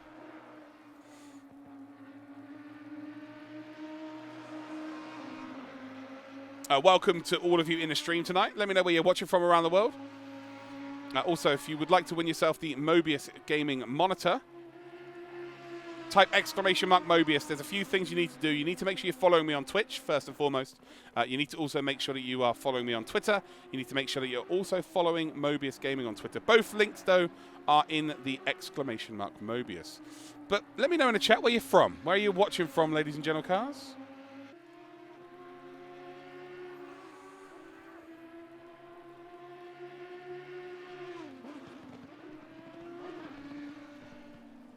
So we've got UK West Yorkshire. Where's everyone else watching from? Only one person needs to type !Mobius, guys. From the country where Kyalami is, South Africa. South Africa. From Ireland, nice. Sweden, Amsterdam, wicked. Cheshire, Australia, Leeds, Manchester, Italy, Edinburgh, Norway. Okay, you're quick. This is too quick, guys. Canada, UK, Parallel Universe. It's a bit weird, Nugget guy. You know, each to their own. South Wales, Belgium, Sweden, Brazil. Nugget guy's one of those who thinks he's really funny on the internet, but unfortunately isn't really that funny. Cheshire, Germany, North Korea. Wow, that's another one. Germany, France, Italia, Poland, Switzerland, Romania, Newcastle, Hungary, Slovenia, Troy, Ohio, North Wales, Portugal, UK, Scotland, Montreal, Sweden. Nice.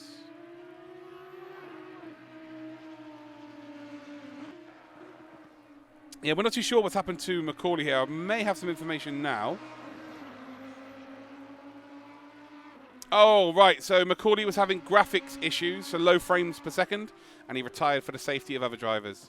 So you kind of got to show some respect for that. And that poor guy, he just seems to have issues all the time. You know, Windows update today. Last week his internet contract run out, and he didn't think he was going to be able to race, but he was able to. Yeah, he doesn't have much luck, to be fair. But yeah, fair play to him. Fair play to him. So welcome to the stream, guys. Hopefully you are all well. And right now, the lead is Simmonini. So Giorgio Simmonini leads the way. Cecilia is in second. Cecilia is a pro driver, though. So right now, George Boothby is second. So he would win second prize as it stands. Honzik is a pro driver. So Andre Franke would indeed finish in third. Right now, Franke, I think, is potentially the fastest man on circuit if he had some clear track. But Honzik and him are going to have a nice little battle with each other, that is for sure.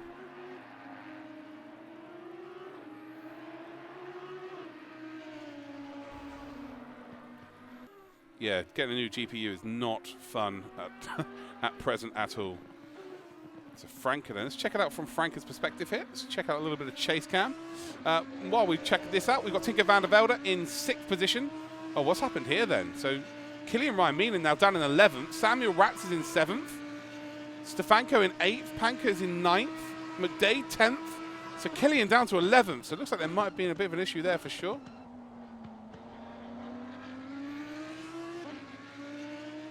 Why did you have to follow me on Twitter and on Twitter? There's only one Twitter, mate. You don't have to do any of it, to be honest.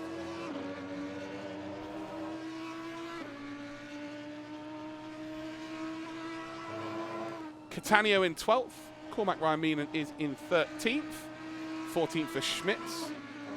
Welcome, Jake. So you all good? Tauscher, Torvinen, Kupf, Brendan Abraham then. Or Brandon Abraham, shall I say. Brugnara, Tom Healy is your top 20. Diaz then yet to serve his 5-second penalty. Santos and Augustin Long is your 23 still in the race. Nico Ull, Valentin Barriere, Massimiliano Meni, Joe Macaulay now, and indeed Elvin Smith are all retirements from the race as we're on board here with Andre Franke. Simonini's got some serious pace today.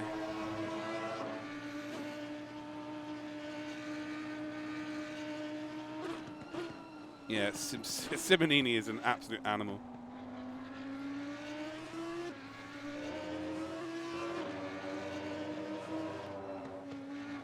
There's a bit of a mistake there by Honzik. Misses the apex. Say he misses the apex. That's my kind of normal apex, to be fair. So Andre Franke then, right underneath that rear wing.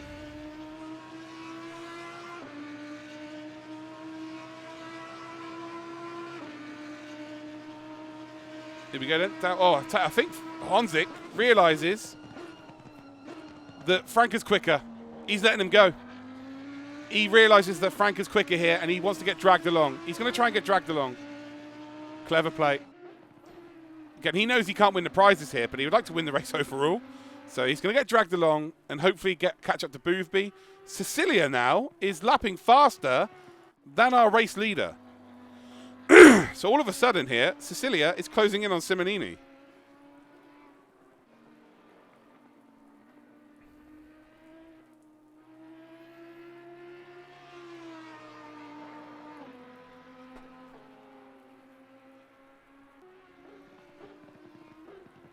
So Andre Franke now up into, well, he wants to get dragged along. He's struggling. Honzik's struggling now.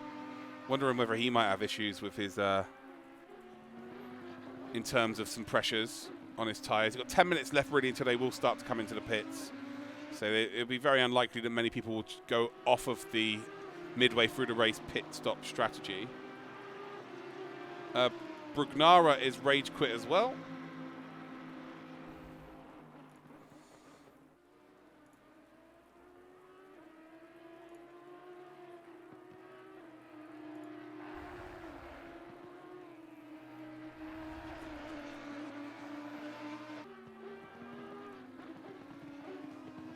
But Cecilia's the one to watch out for here, because he is now lapping the same sort of pace as he's been lapping all race. Everyone else has slowed down apart from him.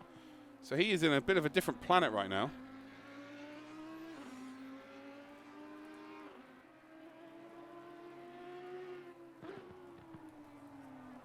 So I'm wondering over the course of this race whether he can maybe rein that 6-second advantage in.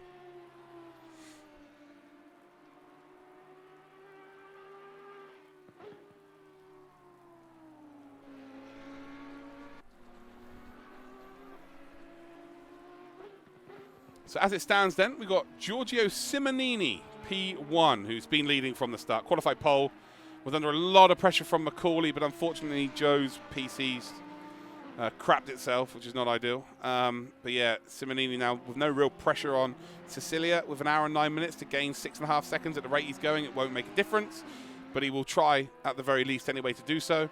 But yeah, Cecilia is in second. He's the lead of our pro drivers. Right now it will be Simmonini, Boothby and Franke. That'll be your P1, P2, P3. That would win the prizes. We've got Honzik then, who is in P5. He is of course another pro driver. He won the pro championship last time out. Tinker van der Velde now into P6. Samuel Ratz is in P7. Stefanko P8. Panka P9. McDade P10. Killian Ryan Meelan now P11. Catania P12. Cormac Ryan Meelan in P13. Tauscher is in P14.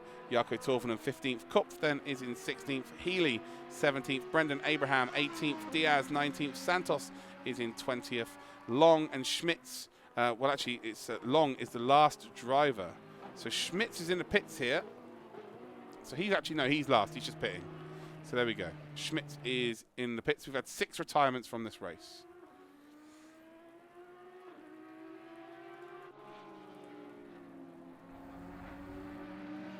So the first driver has pit then, it is Schmitz. Simmonini leads, but he's lost 0.6 of a second to Cecilia. So now, if this was to be the gap each time, 0.6, Cecilia would catch him up.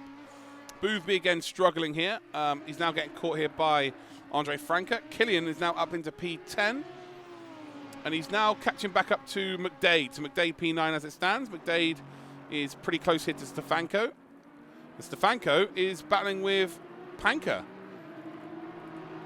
So we'll watch this. Catania's closing up. Cormac's closing up here as well.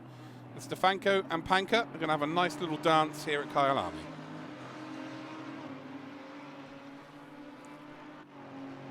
The rain is going to get worse. Yes, the rain is going to get worse. Panka then positioning his car in a perfect position. Actually loses Stefanko time. Look at this now. McDade and Meenan are catching up.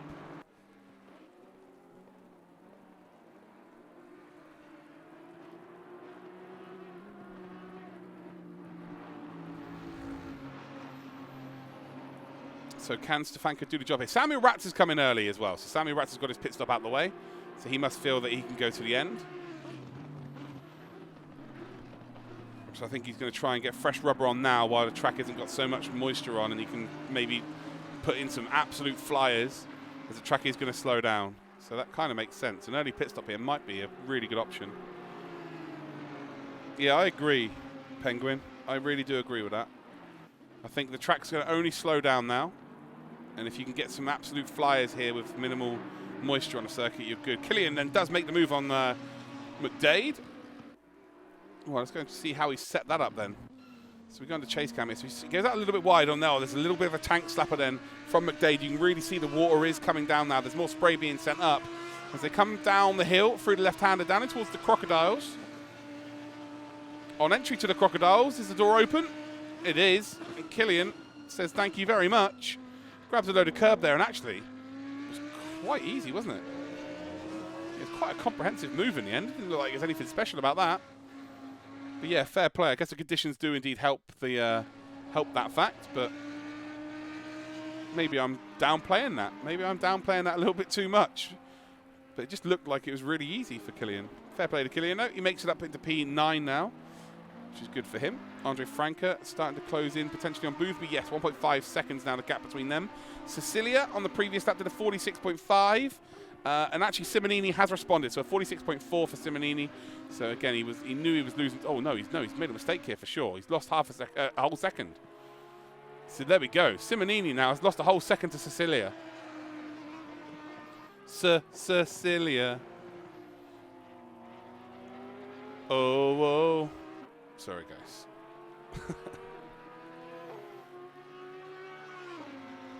Yeah, Sam, there's so many different factors, man. So many different factors today. I think Boothby, the reason why he's lost so much time is because of that very fact you just said there. But he maybe now will start to come back into contention, like after the pit stop. You can see that Porsche is just off the racing line completely. I don't know what sort of line they're taking. Santos, though, yet to pit. Santos is currently P20 in this session. Again, Diaz yet to take his penalty.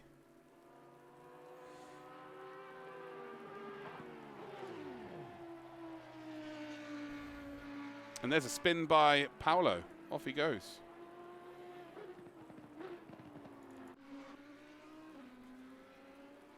So Panka then. Still in P7 as it stands. Being caught now by Tinko van der Velde. Oh no, hold on. Tinko has got him. No, Tinko's fallen off the circuit, actually. No, Gergo's ahead of everybody. No, he's not. So hold on. How did Tinko get so far ahead? I don't know what's happened there, but now Tinko is in P6 all on his own. Gergo now bowed down to P7 with Killian and Stefanko. I guess Tinko was never really in that battle.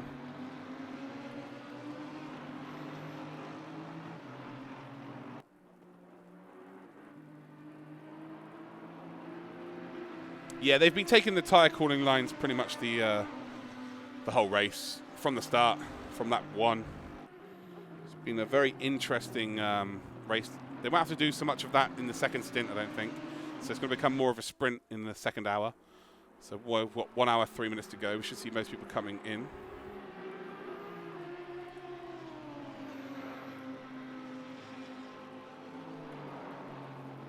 So McDade now, look at Catania. So Catania all of a sudden closing in as well.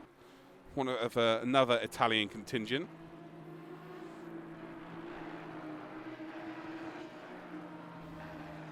And Boothby is in. So one of the first drivers from the lead pack is in. So that's Boothby. Promotes Franca up into P3. Cecilia is closing in at a rate of knots. Simmonini here at the second part of his stint is struggling. He was being caught by Macaulay initially, but now he's being caught by Cecilia. So I would imagine here that Simmonini and Cecilia do opposites. So if Simmonini comes in, Cecilia will stay out. If Simmonini stays out, Cecilia comes in at this stage. I know there's a big gap between the two. But right now, at this phase of the race, the quickest driver on circuit here is Cecilia. Coming across the timing beam here, it was 4.9. It's 4.2. It's 0.7 of a second a sector. So Simmonini is struggling here, or he's got his fuel calculations wrong. Through the Crocodiles, then they come. And this final hour, is Simmonini going to be able to hold on to this race? I think is Simmonini come into the pits? No, he hasn't. They both stayed out. So they're both going to make it to the hour mark here. They are both going to make it. So there's going to be no fuel saving at all in the second stint. They're golden. I don't think there's going to be any anyway, just because it's slower in the rain. You're using less revs. So you're going to be upshifting as well a lot earlier to try and gain traction out of corners. So in turn, you're going to be saving fuel, ultimately.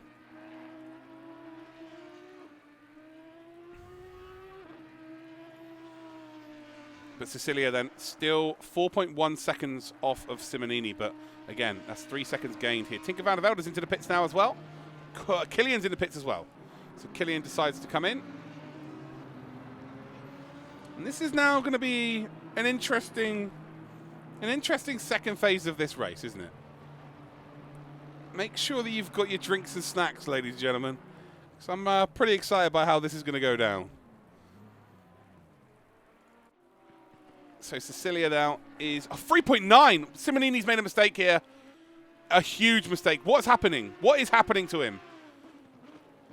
He must have a slow puncture. Yeah, look how bad it is. He's really struggling here, not hitting any apexes. He's got to come in. He might even lose the position on this lap. This is very similar to what Lewis Hamilton did last year at Silverstone. But he's losing so much time. Oh, he's lost the rear nearly there again.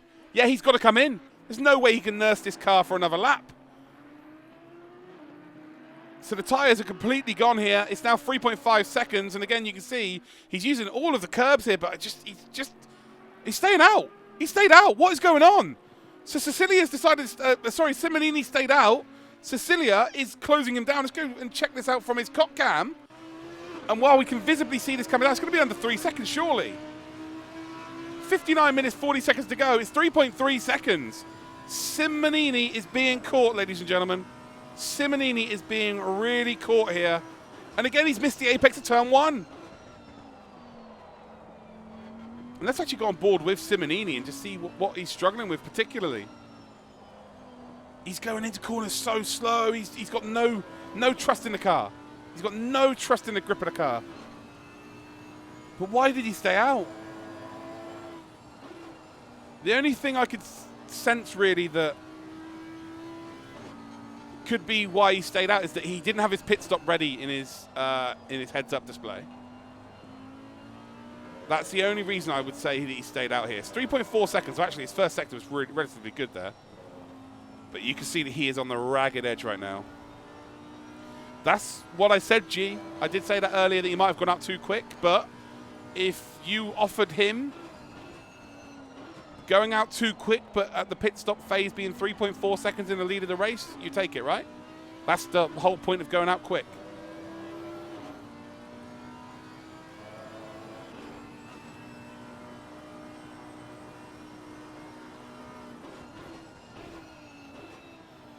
So through the crocodiles once again.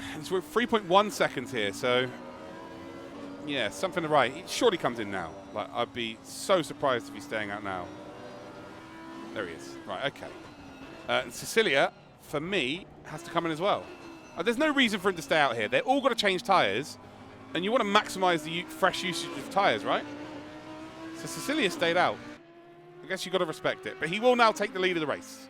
So we've had a lead change here due to the pit stops. Franca now finds himself coming around the final corner here. He will indeed overtake Simonini. Simonini, it won't be the longest of pit stops. Of course, it will be long because of the fuel, but in terms of there's no damage to the car, or there shouldn't be any damage to the car. Boothby now finds himself in P7. Well, the issue we have with Simonini, I guess we'll find out whether it's a car issue or whether it was just a tyre issue. I would imagine it's just tyres. But Boothby isn't close enough here to indeed affect Simonini in any way, shape or form. But as long as this race goes on, I think he'll realise here that Simonini does struggle at the second phase of any race. So as he comes out, he's miles ahead. But then again, we did see George Boothby struggle as well quite early on in his first stint. So I guess the Audis may just be struggling, although Cecilia is just proving that 100% as he now laps Mitchie Tauscher.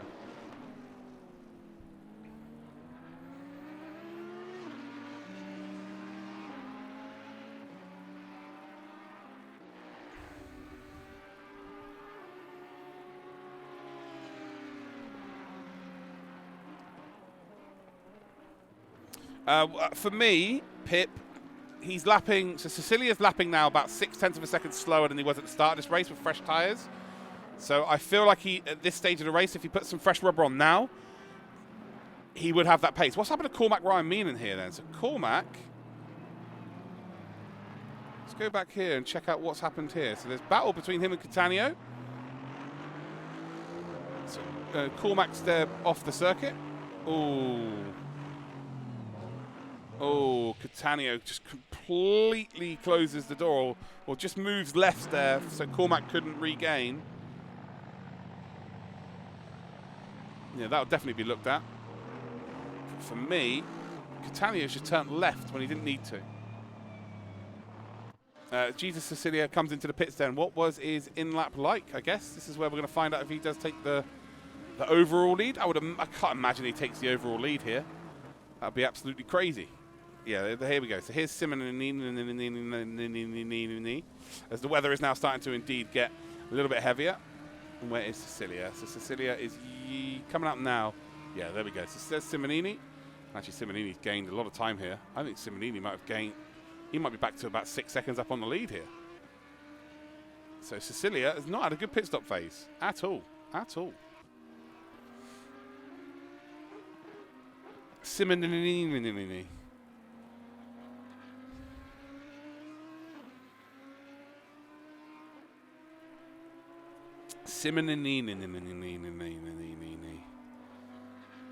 So yeah, I guess we'll find out from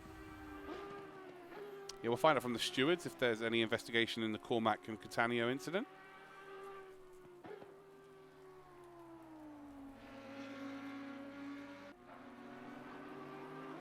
So Franca leads the race now. So we've got Franca, Honzik and Panka all yet to pit. So there's Honzik. He's got Panka in behind him. So Panka's currently in P3, although he looks like he's on the absolute ragged edge now of the car. Boothby finds, yes, 6 seconds now the difference between Simonini and Cecilia. So Simonini, his outlap was phenomenal. It was a really quick outlap. We will see his actual pace now. Let's stay on board with him now and see what his first flying lap is. You can see that Cecilia is just in behind him. 53 minutes, 57 seconds left on the clock. So I guess, you know, if you can go a couple of minutes into your second hour, of course, it's 2 hours plus 1 lap in terms of the timing. So you kind of want to cut the race in half. So it makes sense that these drivers went out a little bit later. He's actually catching up to Brandon Abraham, though. And under braking, you see he's just, yeah, it's almost gripping too much then under braking. Across the line then for Simonini. And he's just produced a 46.3. So very good pace from him. Cecilia is on his outlap, so we won't really see, 51.7 is very similar to what Simonini produced on his outlap, but I guess we'll find out his lap times now. They are lapping faster than Franca. Honzik's in the pits here. Where does Honzik come out, though? That's the big question. Will Boothby be ahead? Yeah, Boothby's ahead already, right? Yeah, he is. He's already ahead. Panka's in the pits as well. Dom Healey is now going to advance here. He's in behind Tinko van der Velde, so Dom Healey hasn't pit, so that is why. Tinko, does he come out ahead of Gergo? He does, of course, so he does. So there's Gergo, he comes out into 6th position. Where's Killian? So Killian has pit now. He is not far behind. Stefanko is not far behind at all here. Neither Samuel Ratt, and where's McDade? McDade just in behind them as well. So we'll start to warm up nicely here. Let's go on board then with Tinko for a little bit as he is in behind Gergo Panka. And we'll go into his cop cam. And let's listen to the sounds of that engine.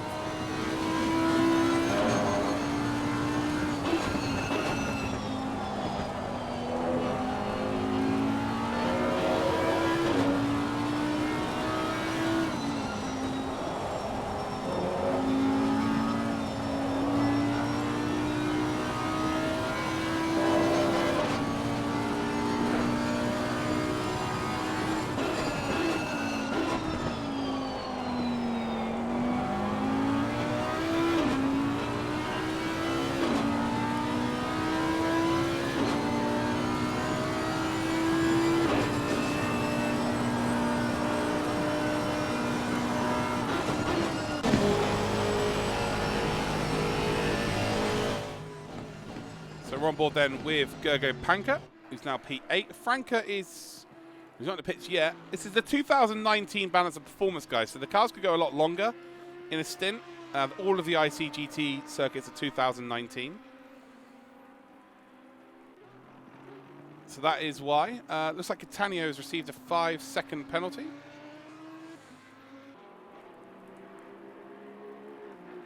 He's got a 5-second penalty for forcing the driver off the circuit. So Catania will have that added to his race time at the end of the race. Such a minimal turn. Such a minimal turn. We can see here that Honzik may be starting to struggle for pace. He's done a 51.9 on his outlap, which is pretty good. Cecilia then is about a 1/10 of a second slower than Simmonini. So Simmonini then, again, with the first start of this this phase of the race, or his second stint, he's looking quick again, isn't he? But we know that there's the potential for drop-off. So if Cecilia can lap consistently and keep to within maybe 6 seconds, he knows that Simmonini is more than likely going to drop off the pace again near the end of this race. So, yeah, just keep yourself in there, like they say in poker, a chip and a chair. Keep yourself with a potential opportunity. You never know what is potentially in the offering. Tinker van der Velde then in behind Honzik. Honzik looking for a top 5. Dom Healey yet to pit, so we can't really be too worried about him. We got then Gergo Panka, 2.3 seconds in P8 behind. Killian Ryan Meenan in behind him, 3.7 seconds back. Stefanko then is in 10th. Samuel Ratz is in 11th position. McDade then is in 12th. Where's the closest battle on circuit right now? I guess it's Panka really. So Panka is now starting to close up into Dom Healey. Dom Healey yet to do a pit stop.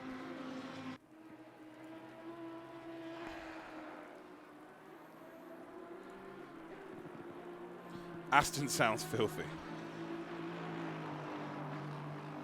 How are we all doing in the chat though, ladies and gentlemen?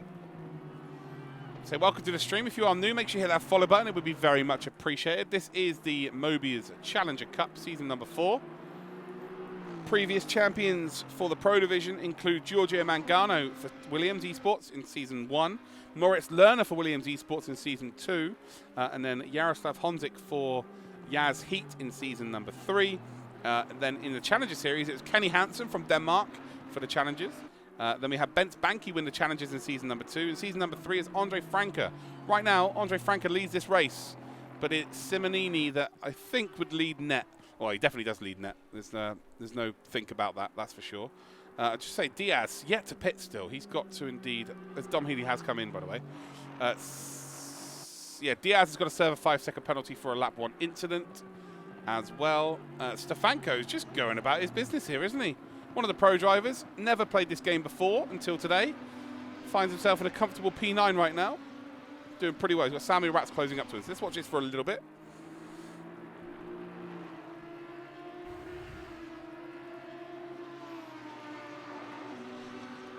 And Franca is finally into the pits then. Oh, Honzik now catching up to Boothby. So, yeah, I think Boothby's had an accident here. Yeah, look at his understeer. So I think we've had a mistake here from Boothby.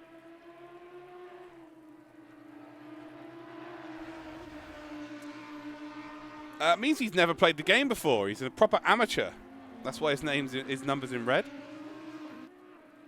Yeah, you got red, silver, and then the white.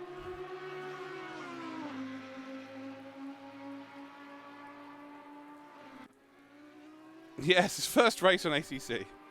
He's doing pretty well. Stefanko is one of the best all-rounders in the world, though. He is an incredible sim racing driver. He's driven in Formula 1 Esports. He did 2 seasons in Formula 1 Esports, which is one of the most competitive esports scenes there are.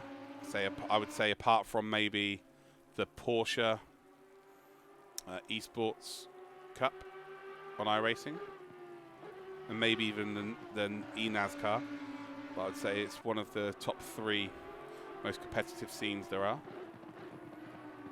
And yeah, he raced in that for 2 seasons. You can meet the pro drivers actually. Put their information on screen so you can see exactly what they've achieved here. So we've got Jesus Cecilia. If you're not aware of these drivers, again, a lot of you might not be. Nissan GT Academy 2021 finalist. He won. He was a Ferrari Hublot Esports Series finalist. That's like 10,000 people in that. Piloto Michelin 2019 champion. We've got Martin Stefanko for Williams Esport. He's got runners-up in the V10R League, which you may have watched Honzik in before. F1 Esports, 18-19, and won the Virtual GP in 2017. That's a tough one to win as well. EMEA champion, Brandon Abraham, in the Logitech G Challenge. Yaz Heat, V10R League driver, and he's a real-world racing driver. Elvin Smith, we haven't seen much of him because he quit on lap number 1. 2019 Logitech G Challenge finalist, McLaren Shadow V10R League driver, and a Veloce Esports hybrid driver. So he's very similar to Stefanko, that he is a driver on multiple different sims. Yaroslav Honzik, then, we all know who he is. He is the best pet handler in the world of sim racing. So yes, that is your drivers. Still raining here. There's Simmonini with 45 minutes to go. Now leads the race. He's net leader, which indeed you would have expected. Cecilia now 6.8 seconds behind. He isn't lapping as fast. He is not lapping as fast right now. Andre Franke then is in P3, but effectively P2 in the standings. Boothby, who's had an incident here for sure, definitely had damage to his car, is not losing too much time to Honzik. But let's go and check it out from Honzik's perspective, as well. I will indeed go through the rest of the drivers here. So Tinker van der Velde is in P6, Killian Ryan in 7th, Gergo Panker 8th, Stefanko 9th. We've got Samuel Ratz in 10th, McDade in 11th, Michael Tauscher is in 12th, and actually we have got Catania, who's moved up into P13, Diaz 14th, Jarko Torvanen is in 15th, Kopf then is in 16th, Healey, Schmitz, Abraham, Santos and Long round out your 21 drivers. So yes, very interesting.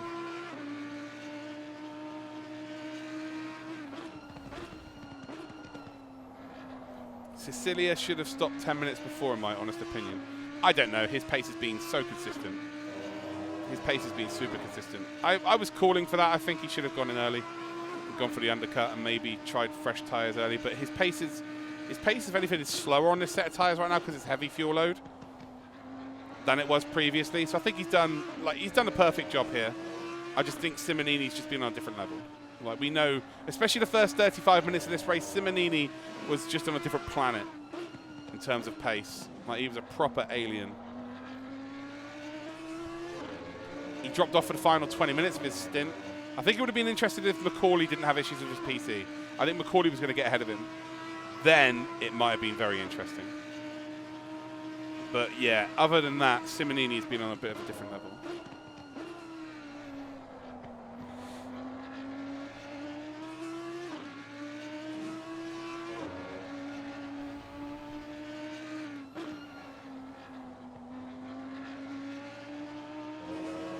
So yeah, very interesting to see how this is going to play out.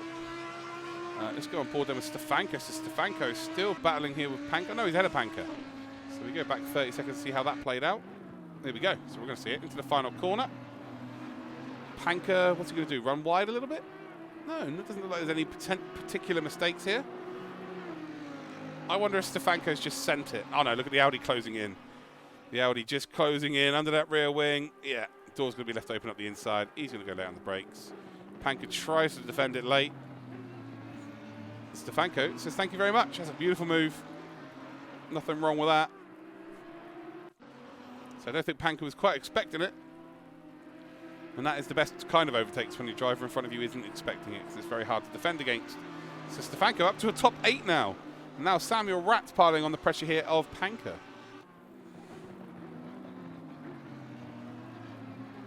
Just laps. Just laps. Pyramea. And also don't set your target as your favorite YouTuber or your favorite esports driver. Set your target to something more obtainable. And maybe one day, once you've beat a couple of targets, you've beat one target that's obtainable, and you beat another one, maybe then you set the target of the top drivers, your favorite sim racers or your top esports drivers. That's when you start chasing them. But yeah, try and just beat someone who's maybe half a second faster than you a lap, maybe a second. Just work from there, mate. The track time's the main thing. Timing the bum in the seat, as they say. No different to what it's like in the real world.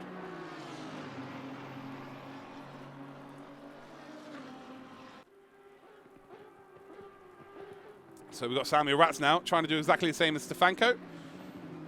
You can see the Panka's learnt his lesson from the previous lap. Holds the inside line, but look at this. Ratz on the power early in that Lamborghini. And very clever there by Panka. I'm going to show you this.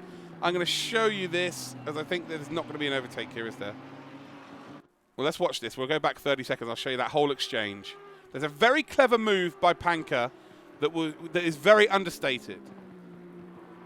Let's go back and check this out. Let's go chase. Right, so look, here we go. So we're going to look around the outside here. He covers the inside line, perfect, hits the apex, and then takes the middle of the circuit as soon as he possibly can. Look at this little move to the left. There we go. Just opens up the right-hander there. But it's not a crazy move. It's not something that's going to end someone's race. But it's enough there to say to Samuel Ratz, you cannot go around the outside of me here. You need to filter in behind me. It was such a subtle move, but it was very, very effective. So now Ratz has to sit behind him. And, yeah, very minimal overtaking opportunities for the rest of the lap, to be completely honest.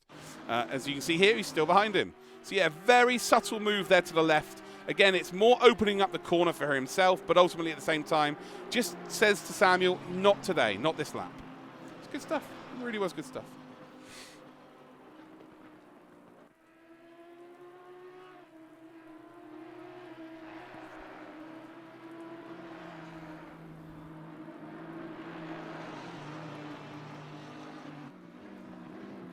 Ooh, McDade in the background then. Need to lose it. Diaz is still managing to, in the Bentley, I told you the Bentley can go long. So he will have to pit at some point.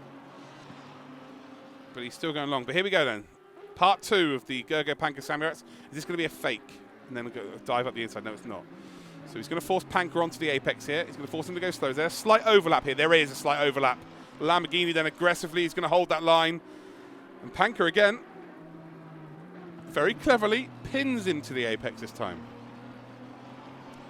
What that means is he stops Samuel from being able to get onto the power early enough and stops him from being able to maximize his exit. But I tell you what, Samuel Ratz is still trying to maximize his exit here. It's not going to quite work out though, as Panka has got clear and he just covers off there and he advances. So yeah, what I mean by pinning to the apex is it means it just stops someone from being able to swing it out wide on the exit, which means you can't get the power early enough, which means you're a little bit boxed in and you're just basically a little bit sluggish, easy to defend against. So Panka right now is giving us a bit of a clinic in terms of defending. Diaz, the final driver, finally comes into the pits. That Bentley does need some fuel, does need a little drink.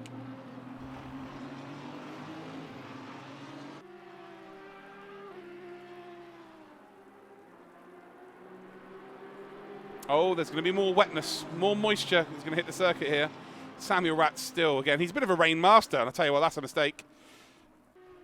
Yep, he's going to run wide there. So just a little bit too aggressive, and all of a sudden McDade then has got the best seat in the house. So we're going to watch this from McDade's perspective. See whether he can take advantage of these two in front as Panka goes in very, very deep. He's not going to be able to get the power early enough there as he's sliding sideways, but so's Ratz as well. But Ratz has got a good exit here. But we've got a very good perspective to watch this. Absolutely not Pyramaya.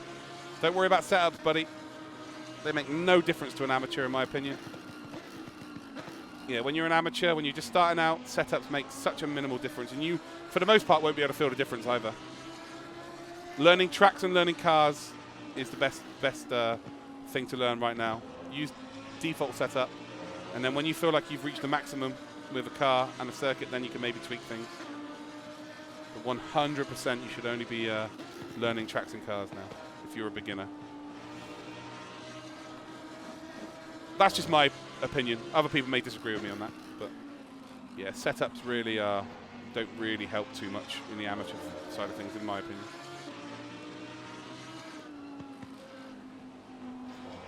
You'll also figure out how to set a car up better by using different cars as well, because you'll find out where they're strong and where they're weak, and then you'll figure out, oh, hold on, that car there's got maybe some higher downforce, or maybe that car with default setups pressures are a little bit different, but it feels a little bit more stable, and let me try that on this other car. So you'll eventually get to a point where you just want to do it.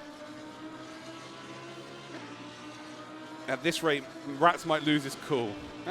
He's pretty good in these situations.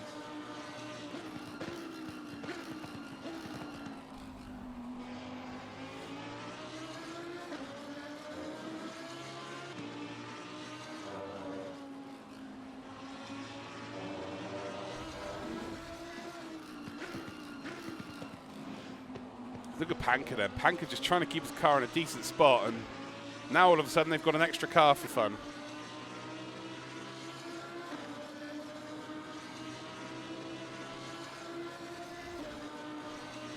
I think Rats is going to go for this here. This is as close as he's been. He goes late on the brakes here. Panker just has to squeeze him onto the apex. That's all he can do at this point. It's going to be not enough. Or has he got the traction here in the Aston? No, he hasn't. He doesn't. Fair play. Samuel Rats is a great move from him. And he had to, because look at McDade. McDade is very close here indeed. And McDade, if anything, looks the most composed at this part of the race. The other two look like they're right on the ragged edge of the car, whereas McDade is just, look at this, just casually finding a sharp turn in, able to get the power a little bit earlier than the cars in front, and minimal traction gains is what it's all about in terms of this conditions. Coming down through the S's here, well, it runs a little bit wide there, but it's on entry, so it's not too bad. It's on exit where you don't want to be running too far wide. But again, they're all just struggling ever so slightly here. As we listen to that filthy Aston. Filthy.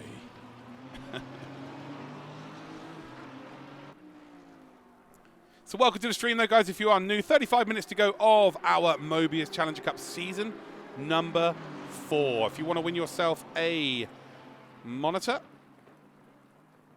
you need to type !MOBIUZ in the chat. You need to make sure you're following me on Twitter, MOBIUZ Gaming EU on Twitter, and you need to make sure you're following me on Twitch as well.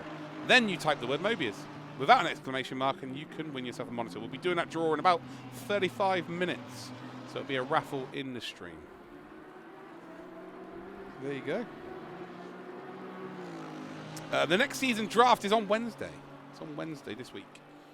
If my PC's fixed, it's supposed to be going away for 2 days to be upgraded, my PC, which is tomorrow and Tuesday, but I think one of my friends is now going to come over and do it because of the lockdown finishing, and he's going to do it for a lot cheaper, and it's going to be quicker. But look at this. McDade had found the overlap there, had to back out. Panker closed that door, and this, I think, is now going to be part 2 of the Pankasaurus Rex battle.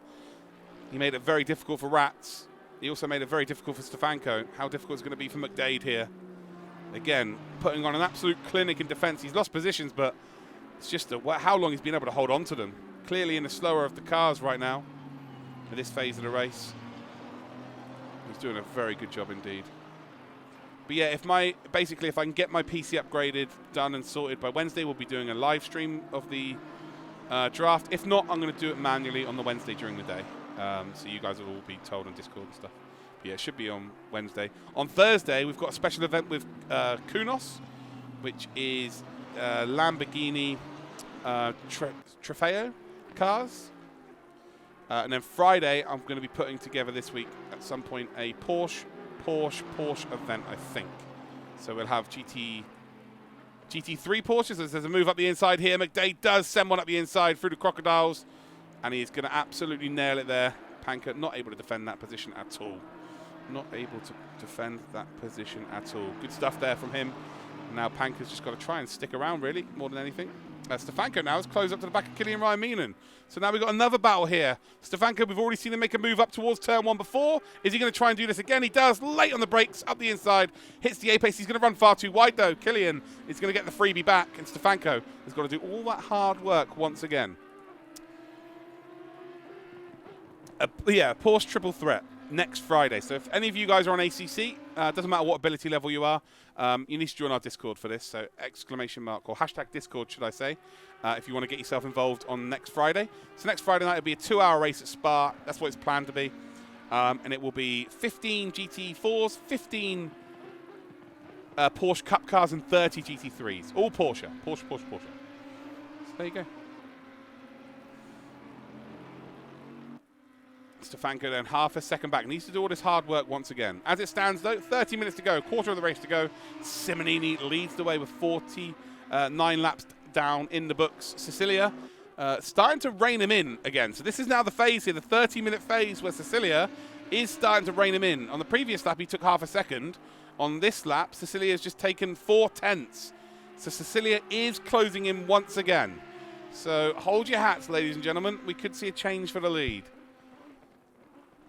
Franca is in third. Remember, Cecilia is a pro driver, though, so he doesn't count for the prizes. As it stands, the top 3 in prizes is Simonini, Franca, and Boothby. Honzik second in the pro drivers, but he's 5th overall. Tinko van der Velde, Killian Ryan they're a P6 and P7. We're on board with Stefanko, who's in behind Tinko. Rats McDade, who's just got past Panka. Panka's 11th. Tauscher, Catania. We've got Torvinen, Kopf, Healey, Schmitz, Abraham, Diaz, Long, and Santos. Although now Long is the last driver in P20.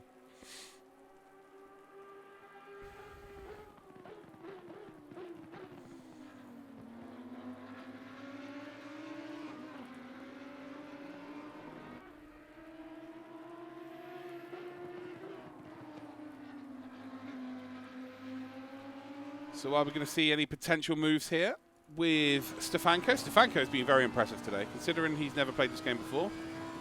He is super impressive. Imagine what he's going to be like if he gives this a proper go. He'll be right up there for sure.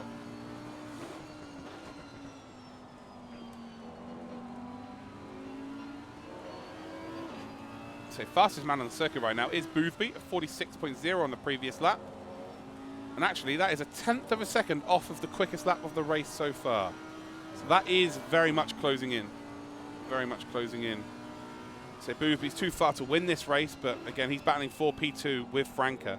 Sicilia does not count for the prizes, so the prizes are being battled with by Simmonini, Franca, and Boothby right now. Tinko van der Velde in P6 is effectively P4. So he's effectively P4. He's the one who's outside the points. He needs to find 8 seconds. And Tinko, as it stands, is doing 46.4. So actually, he's lapping quick as well. Giorgio Simmonini is just under 46.3. Same as Sicilia. So Sicilia is kind of matching him now. And if we look then at what Boothby's produced on that lap again, it's 6/10 again. So Boothby is closing in on Franca.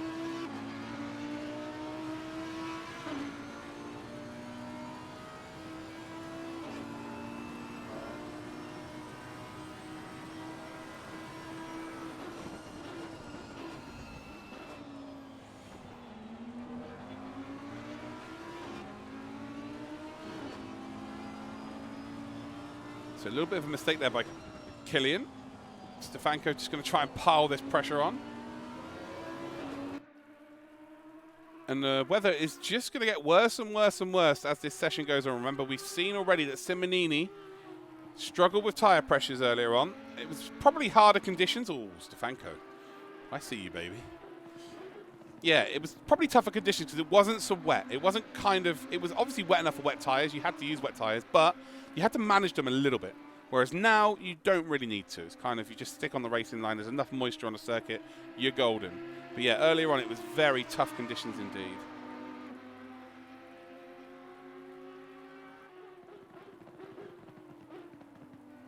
Yeah, it was very, very tough conditions indeed.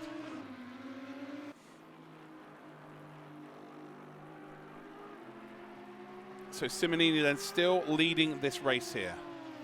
8.5 seconds off the pace then is Sicilia. And, well, they're both lapping so quickly right now. Boothby, though, still the far... Oh, no, he just did a 46.8, so no, he's just slowed down a bit. He's just slowed down ever so slightly. This is the closest battle on circuit as it stands.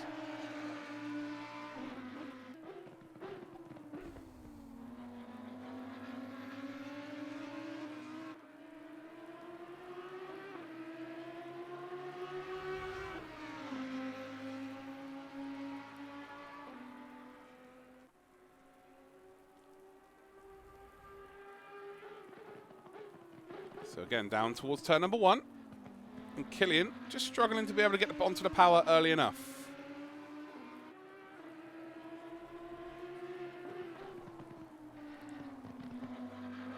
I think Killian's struggling for pressures himself now.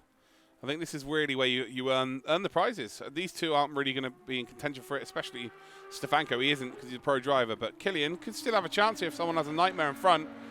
But ultimately, he's being forced to go on parts of the circuit he doesn't really want to be going on.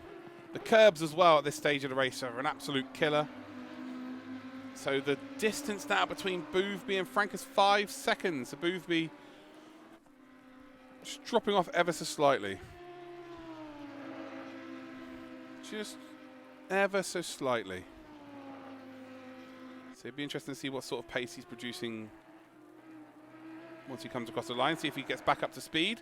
Oh, wow. By the way, Simmonini We thought he might start to be caught here by Cecilia. He's just done a 46.2. Cecilia has just done a 46.7. That's a huge margin, isn't it?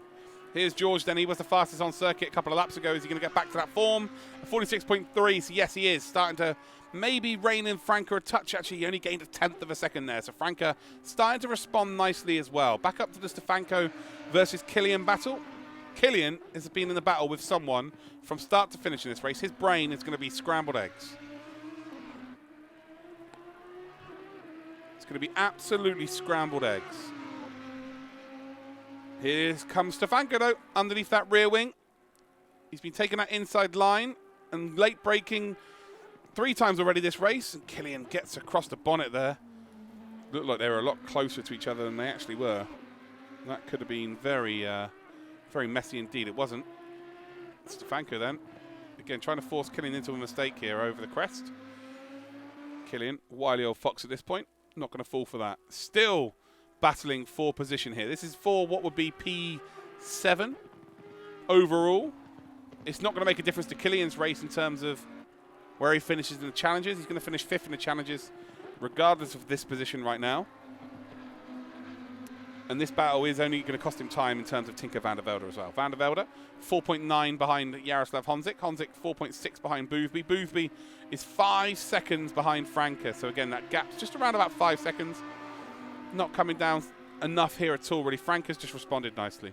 Franca's done what he needed to do. Simmonini, 46.5, 46.6 for Cecilia. So again, hundredths of a second, but ultimately Simmonini, he doesn't even need hundredths of a second at this point, but he is still the faster of the two.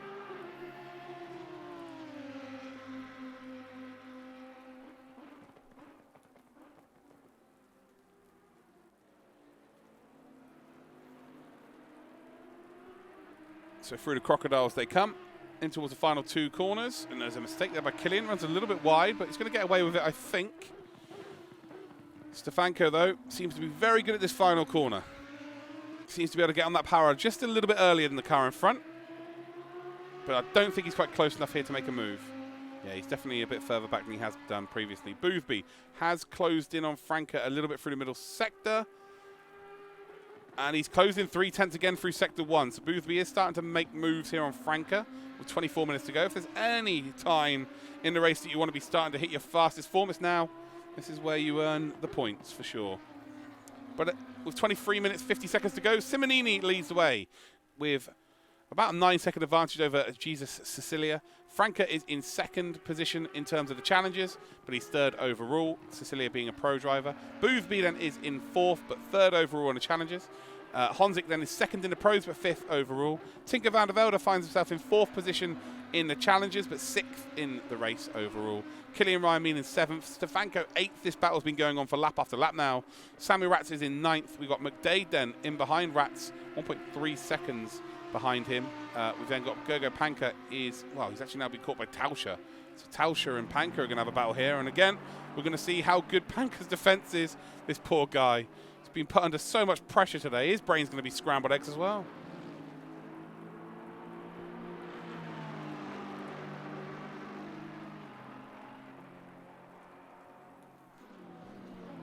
Vecchia Belva. We've had 3 different tracks where they had to use the same car. So, yeah. People who've gambled to get through the rounds previously were at Donington, where the Audi isn't the strongest. Yesterday we were at Suzuka, where the Audi isn't the strongest. And today we are at Kyalami. So people have picked the car that indeed was going to be the fastest around the circuit. But it doesn't matter what car you choose, or what track you choose. Every single track has a car that is faster than the rest of the cars. That's just the nature of motorsport. That is just how it is. So, yeah, unfortunately, that's the world we live in. You may not like it. But yeah, it's not like they were able to change cars per track or anything like that. They've had to use the same car for the entire competition.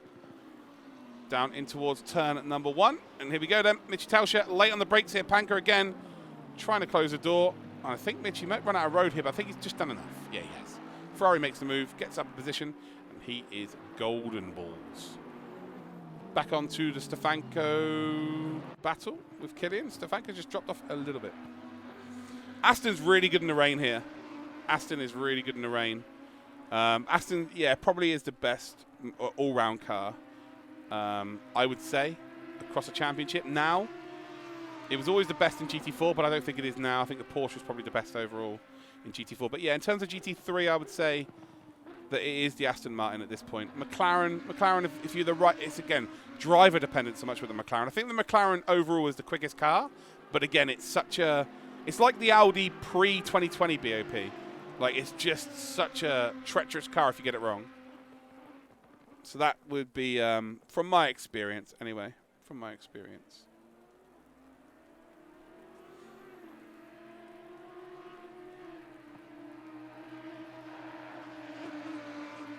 But people like Vecchia Belva will always moan in a live stream. It doesn't matter. They may not have even watched the rest of this championship. They could have been here for the last 60 seconds only, and they will find something to moan about. That is just the life of some people, unfortunately. It is the way it is. Unfortunately, that's just life. Some people like to watch the world burn. But yeah, these racing drivers, they know exactly which is going to be the quickest car. And there's a mistake then from Kylian. And Stefanko is going to get given a freebie. What happened there then? So we'll watch it from the chase cam here. Actually, let's watch the steering inputs here. Let's watch it from his cup cam.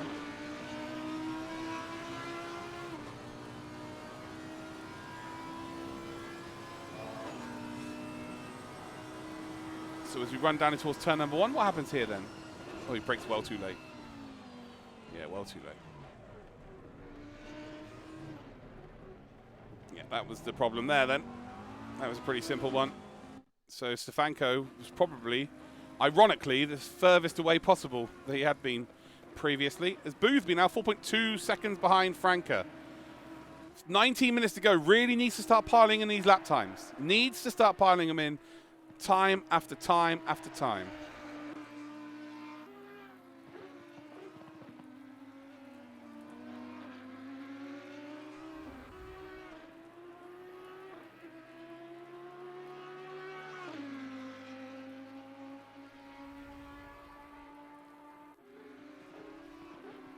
So again, he's just done a 46.4, and Frank has responded.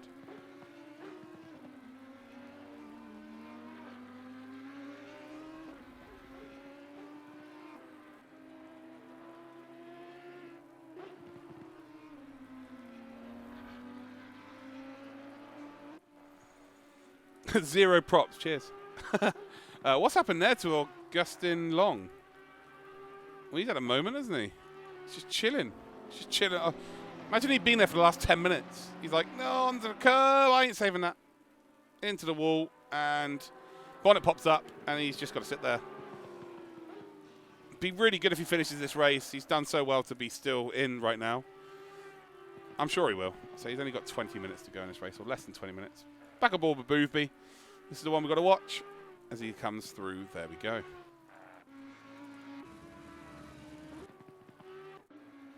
So Boothby then 4.4 seconds behind, so losing a little bit of time.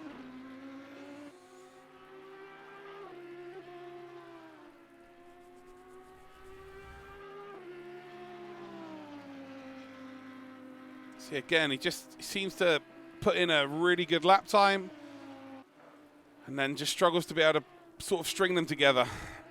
That's the trouble right now, and you can see that Frank is just a little bit further ahead in terms of visually further ahead.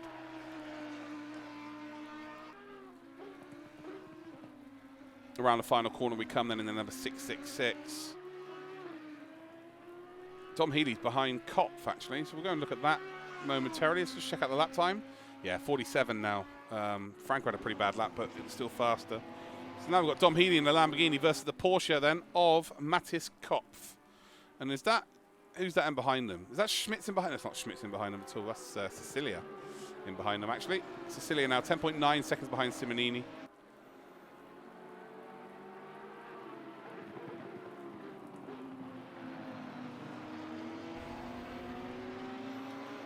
So yeah, 10.9 seconds behind Simmonini is Cecilia, but he's now going to be asking for a favour from these two to just get out the way.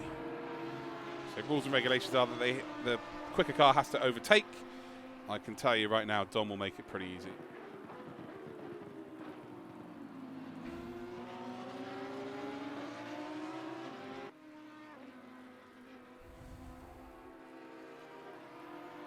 He is a rocket ship. Simmonini has just been...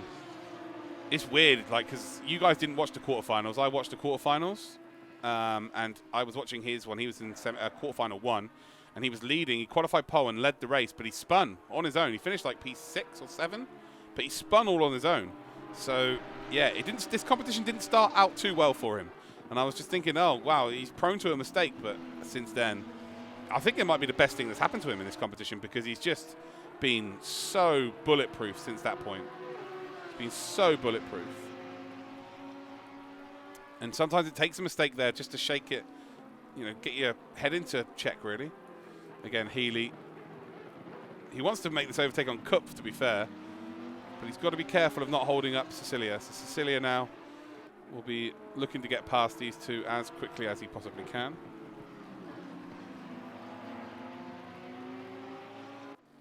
Blue flag's being waved. Dom Healey moves over. He's going to give Cecilia the opportunity to get the position. There we go. Done and dusted. And now he's going to hope that Mattis Cup loses time. Doing exactly the same.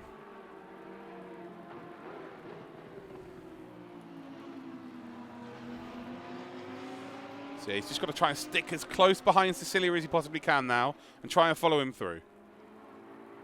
Although Cecilia seems to be struggling here. He's got past Dom and he's just like holding Dom up. It's not what Dom would have wanted for sure. Although they've now got Augustin Long to deal with as well. There's a mistake there from Kopf. Kopf runs a little bit wide.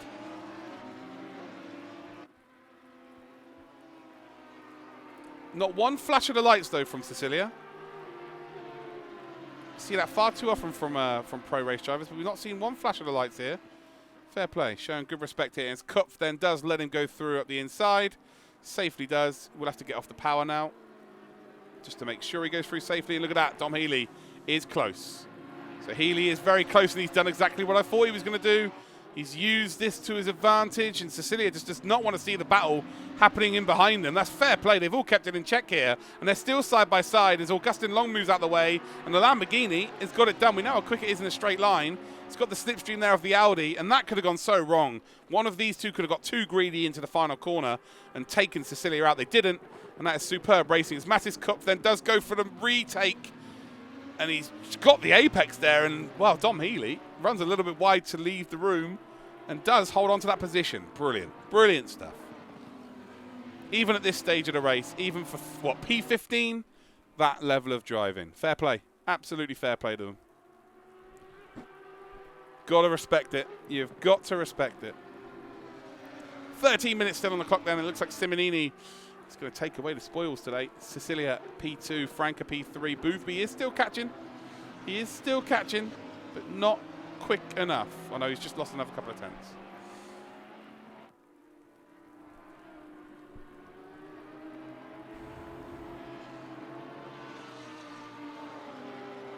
Cheers, Carl.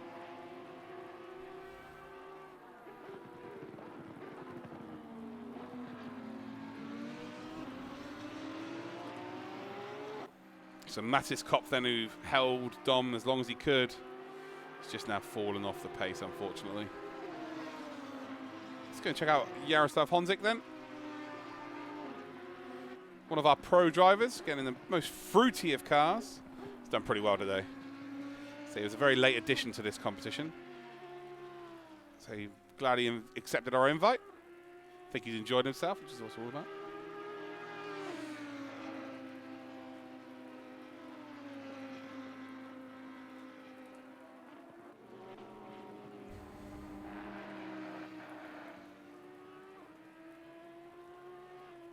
DRRT, is it funny that I've said that statement as Chris Eubank? Thanks for the kind words, guys. Again, a massive shout out to MOBIUZ, because without MOBIUZ, we wouldn't be able to put on or give opportunities to drivers like this, and you guys have some free content to watch like this. So shout out to MOBIUZ, really. And I got a real cool announcement to make. There will be a season number 5. We are undecided as to what game we are going to use for season number 5 yet, but there will be a season number 5. So that will be later on in the year. So that's pretty cool.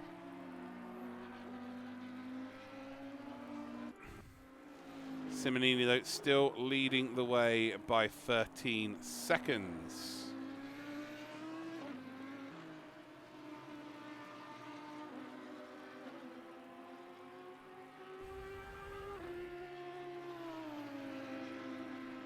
Is Tinko going to be able to catch Jardier? Well, remember what happened at Silverstone a couple of seasons ago, which ultimately cost Tinko the chance of winning our Pro Division here on GT3.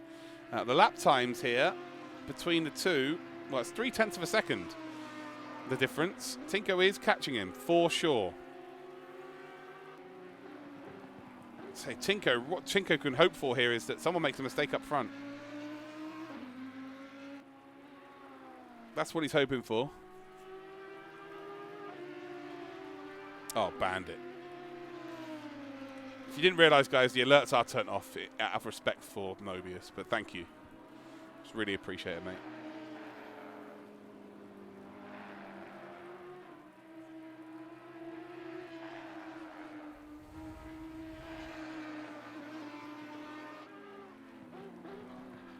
So Tinko now. 2.3 was 2.3. Rain coming down just crazily.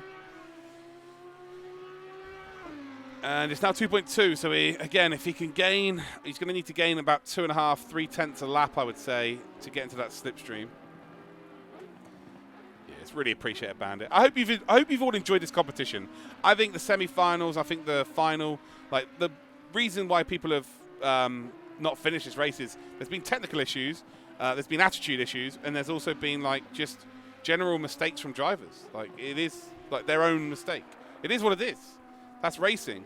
But in terms of what we've got to watch this weekend, I thought that yesterday's semi-finals were incredible, and tonight's final's been superb. Like the back markers have been incredible, the racecraft has been incredible. There's been so minimal in terms of penalties. And I know that the stewards are going through this race really meticulously as well. So, yeah, I'm just proud of the group of drivers we've got here. Again, thank you for all watching. It's been just brilliant.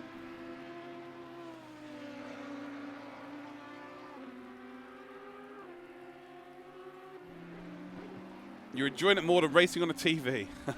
These drivers, yeah, I can't take any credit for that. That's the drivers. That's them. Let's get chase cam here. Let's just watch this gap maybe come down visibly. So 2 seconds then the gap.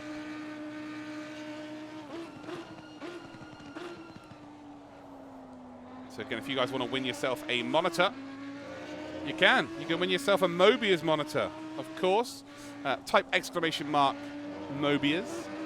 There's some links that you need to follow. So you need to make sure you're following me and MOBIUZ Gaming EU on the old Twitter. And you need to make sure you follow me on Twitch as well. So if you're not following me on Twitch, guys, it will be a redraw. It will be a redraw. Tinko still 2 seconds behind. Augustin Long there. Fair play to Augustin. He's been superb in terms of getting out of the way in traffic. Who's he catching up to here? Hold on. There's a really close battle on circuit. And that must be a lap vehicle. There's Samuel Ratcliffe up ahead here. Healey, I'm trying to... What's Franca maybe? Cecilia? I'm trying to figure out who that is on circuit there. So yeah, who's Honzik behind then?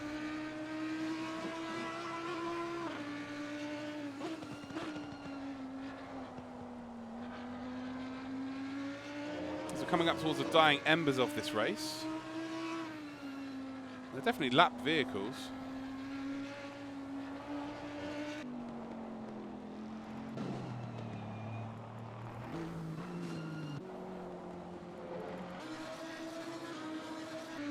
Stefanko.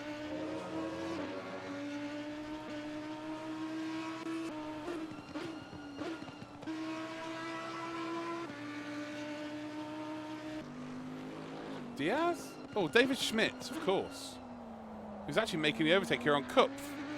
Oh, this is a nice little battle coming down, and Kupf keeps hold of it. So again, very similar to what we saw yesterday in the semi-finals. We've got a battle here for what was P17. This means absolutely nothing. But I think we might see a bit of a classic ending here. Kupf struggling for pace near the end of this race for sure. Oh, Kupf has got a 5-second penalty. Oh, okay. So that's why he's down this far. Lap 59, car incident 91, a 5-second time penalty for an unsafe rejoin after spinning the car. Oh dear. So Kupfer's has got a 5-second penalty here, so Schmitz is going to get this position regardless. But he's going to try and do it on circuit. Pins the apex there, gets across. Lovely old job. Kupf then tries to retake it. There's no gap to work with. Game over. So yeah, Kupfer's now got a 5-second penalty. That'll be added to his race time. Although he's got a run here, hasn't he? He has got a run. To come up towards then this right-hander. He's not going to go all the way around the outside in the Porsche, surely. He's got the run up the hill. He's got the inside line for the left-hander. And I tell you what, he may have a 5-second penalty, but this is glorious stuff from Mathis Kupf. Schmitz comes across the track there, and he's still got the inside line. And if he holds the apex here, it'd be a beautiful bit of work then. And there's a contact between him and Schmitz. Schmitz, though, is just going to be able to retake the position. We will watch this back, because this has been a fascinating passage of play. And we will indeed see as to whether anyone calls that. And now Honzik now is trying to lap himself. And, well, Kopf gets out the way. So that battle is over. Let's go check this out from Chase Cam. So here we go. We're going to go on board then with Mathis Kupf. So perfect amount of room left there. They come through the S's here. This is where the incident happened. Ooh. 6 of one, a half a dozen of the other. Schmitz runs out ever so slightly wide. It's you know, it's inches more than anything. Kupf maybe squeezes too much. I think Kupf leaves the perfect amount of room. I think that's probably on Schmitz to me more than anything. But I don't think that's incident worthy, if I'm honest. I think that's, yeah, just pure hard racing there. 5 minutes to go. Just let me know who is your driver of the day. Just type their name in the chat, guys. Type your driver of the day in the chat right now.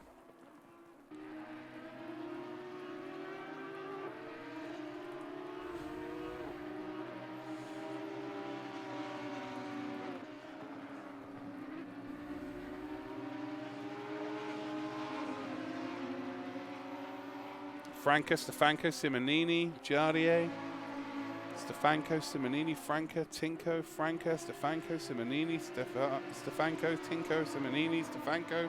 It's 3 drivers. 3 drivers keep popping up there, doesn't it? McDade, Honzik.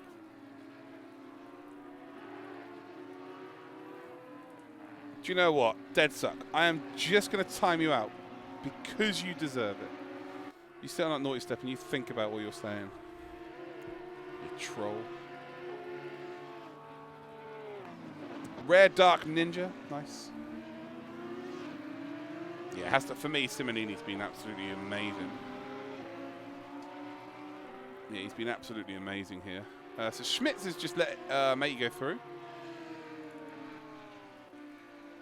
Just let Tinko go through. Tinko, of course, trying to close down in on to Honzik.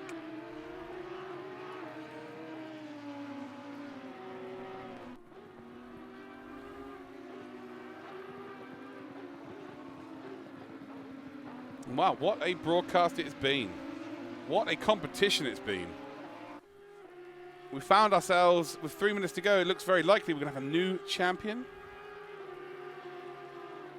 And Simonini is just looking unbeatable today. Sicilia as a new pro champion as well. Just give an opportunity to new drivers time and time again. So the incident we just saw then between 63 and between 179 and 91. So Schmitz and Kupf, it was deemed a racing incident. Yeah, I think it's hard to call. Hard to put blame on someone there, really.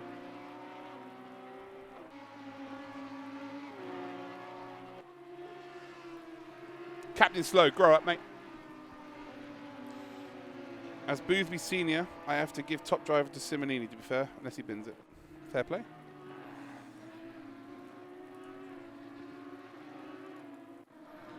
So McDade then is P10 in behind Samuel Ratz.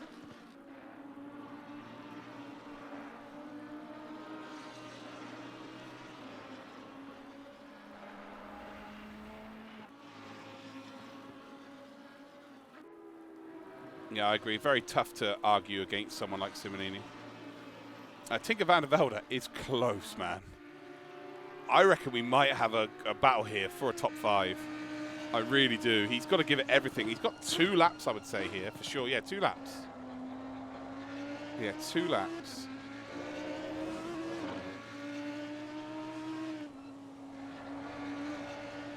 Can he produce the onions when it matters? So it's 1.5 seconds. He's definitely visibly closing up. He has to, yeah. Tinko's not, he's got nothing to lose.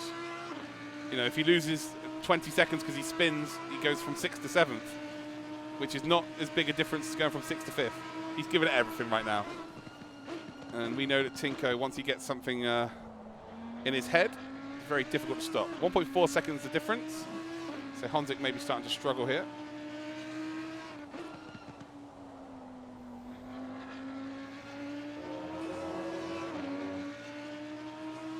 Yeah, Tinko's been busy with school stuff. He's actually put 2 time trials in.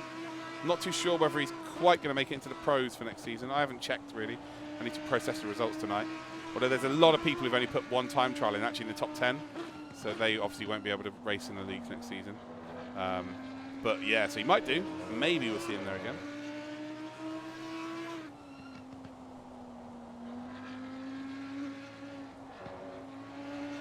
So the gap now 1.2 seconds. So he will be in a slipstream now, just about getting a toe.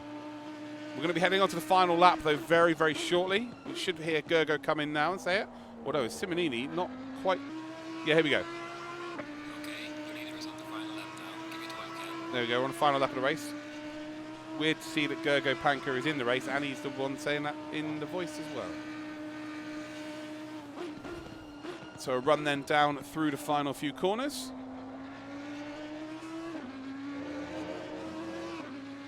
And the gap again, 1.3 seconds. So lost a bit of time. The middle sector seems to be where Tinko struggles.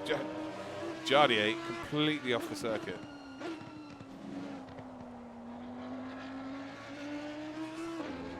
So it comes down to the final lap here. And I wouldn't begrudge Honzik just making a slight little error into turn number 1 to have some fireworks here. Not say lose the position, but just a slight little mistake. Give Tinko a carrot to chase. But we are on the final lap of the MOBIUZ Challenger Cup. Don't think he's quite close enough here, guys. Don't think he's quite close enough, and I do not want to begrudge this guy the camera time. That was our Diaz. Diaz was off the circuit there, wasn't he? Yeah, it was Diaz. I don't want to give this guy, I don't want to begrudge him some camera time. He's so fully deserved this. What an incredible drive it's been from Simmonini. He's halfway round the final lap of the MOBIUZ Challenger Cup season number 4. And well, he was incredible yesterday. He had a quarter-final race where it could have all gone wrong for him. Qualified pole at Donington in his first race here, and he actually spun through the chicane at Donington, and that was it. It looked like he wasn't even going to qualify for the semi-finals. We got to the semi-finals, and he wrote the wrongs from there. He was so dominant yesterday at Suzuka in terms of his race win to get to this final. And well, today it's all about Giorgio Simmonini. Great drive from him. He is your MOBIUZ Challenger Cup Season 4 champion. What a drive from him. He will win all of the prizes. He has not even been close to anyone this race for there to be a potential incident. What a drive from him. Cecilia then is going to win the pro category, so he will be our pro winner. Congratulations to him. Andre Franca, he won last time out in the challenges. He's going to finish in 2nd spot for some more prizes this time out. Congratulations to him. And George Boothby, who has just been through the mill. It has been a roller coaster ride for him today. He's going to finish in P3. Jaroslav Honzik then does take P2 for the Pro Series. We've then got Tinker van der Velde, who's going to take P4 in the Challenger Series. Stefanko will take a podium in the Pro Series as well. Killian Ryan Meenan then is going to finish in P8 overall, and he's going to take P5 in the Challenges. Samuel Ratz is going to take P6 in the Challenges here, as he's got McDade right up his chuff box as well, and Chris McDade then is in P10. But it's all about this guy here, is Giorgio Simmonini. The fireworks are flaring everywhere, and he fully deserves this lap of honour. What a drive it is! What a drive it's been. Superb stuff from Simmonini. Stick around though, ladies and gentlemen. We've still got the official results to come in. And once the official results are in, we will then also be doing the giveaway for the monitor.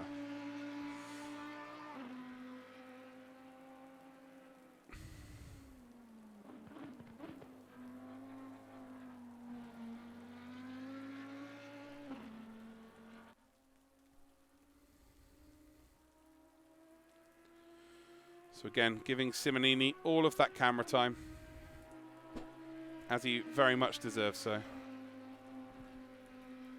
Wolf quit on lap 1, JK. Yeah, it wasn't the longest of races for him, unfortunately. Yeah, I'm glad you all enjoyed the broadcast, guys. So again, massive shout out to MOBIUZ, of course. MOBIUZ are the ones that are able to give the opportunity to the drivers this championship. And I'm a little bit disappointed with Simmonini that he has not just gone up to the start-finish line and done some donuts for us. Is he going to do it now?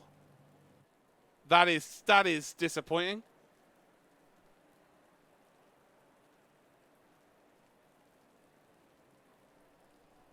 He should be doing donuts until his car explodes.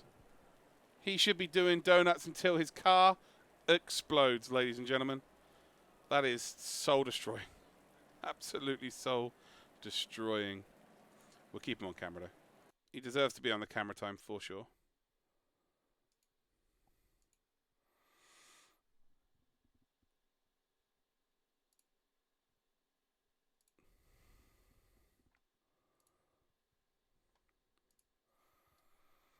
So yeah, we're just waiting again for the official results to come in. So there, we have got some stewards potentially looking into a few things. Who knows? Maybe the results are changed, but as far as we're aware right now, Simmonini is going to be your champion. And well, we have now got the official results here, ladies and gentlemen. So the results then of our final are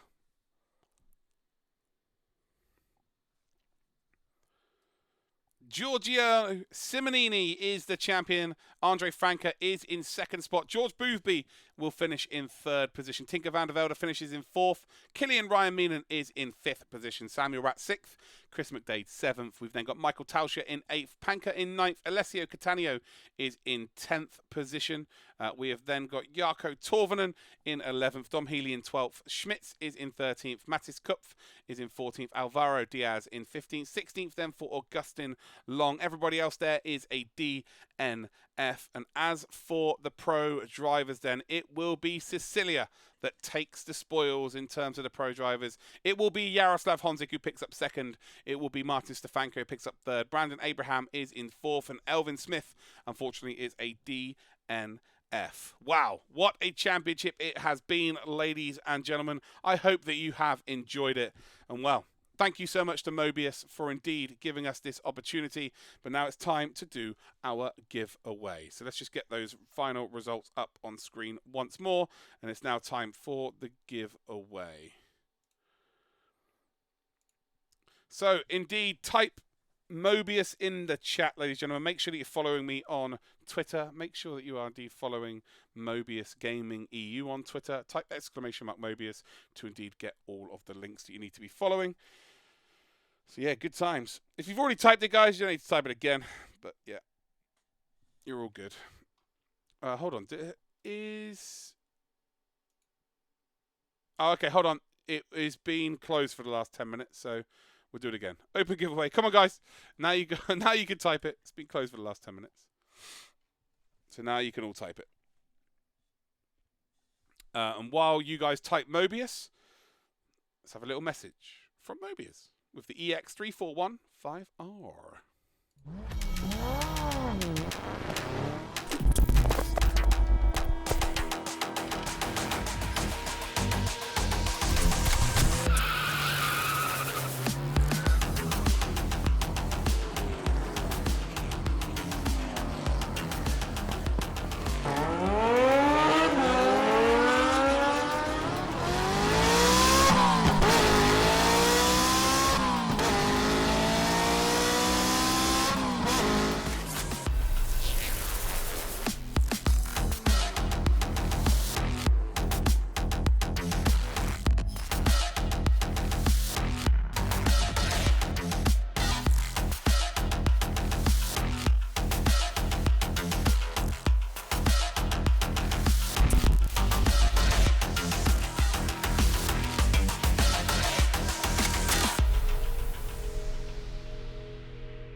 Welcome back then, guys. Welcome back. Right, I guess it's time to do the draw. We were ready for the draw. Who's won? Who's won the giveaway? Joker Mustache. So you've got yourself 60 seconds to type to me in the chat. Okay, so now you need to send me a... I'm going to send you a message here, Joker Mustache. I'm going to whisper to you, and you need to DM me this on Twitter. So again, type in the chat, please, for me. I'm going to give you a little message that you need to write. DM me on Twitter. As long as you followed me before you won, you're good to go. So, there we go. So you can send me what I've just sent you as a whisper to Twitter quickly now. And then once I receive that via DM, I can then congratulate you and you win. So if you send me what I've just sent you as a DM, we're golden and we don't need to do this again.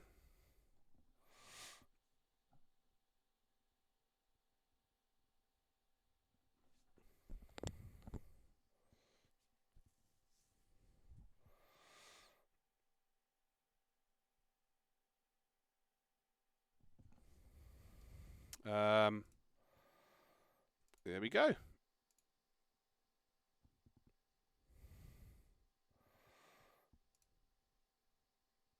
Yep, all good. Follows me. All good. Nice one.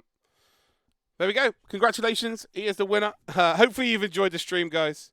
Yeah, hopefully you guys have enjoyed the broadcast and stuff. But yes, it has been the MOBIUZ Challenger Cup. And I will see you all for season number 5 later on in the year.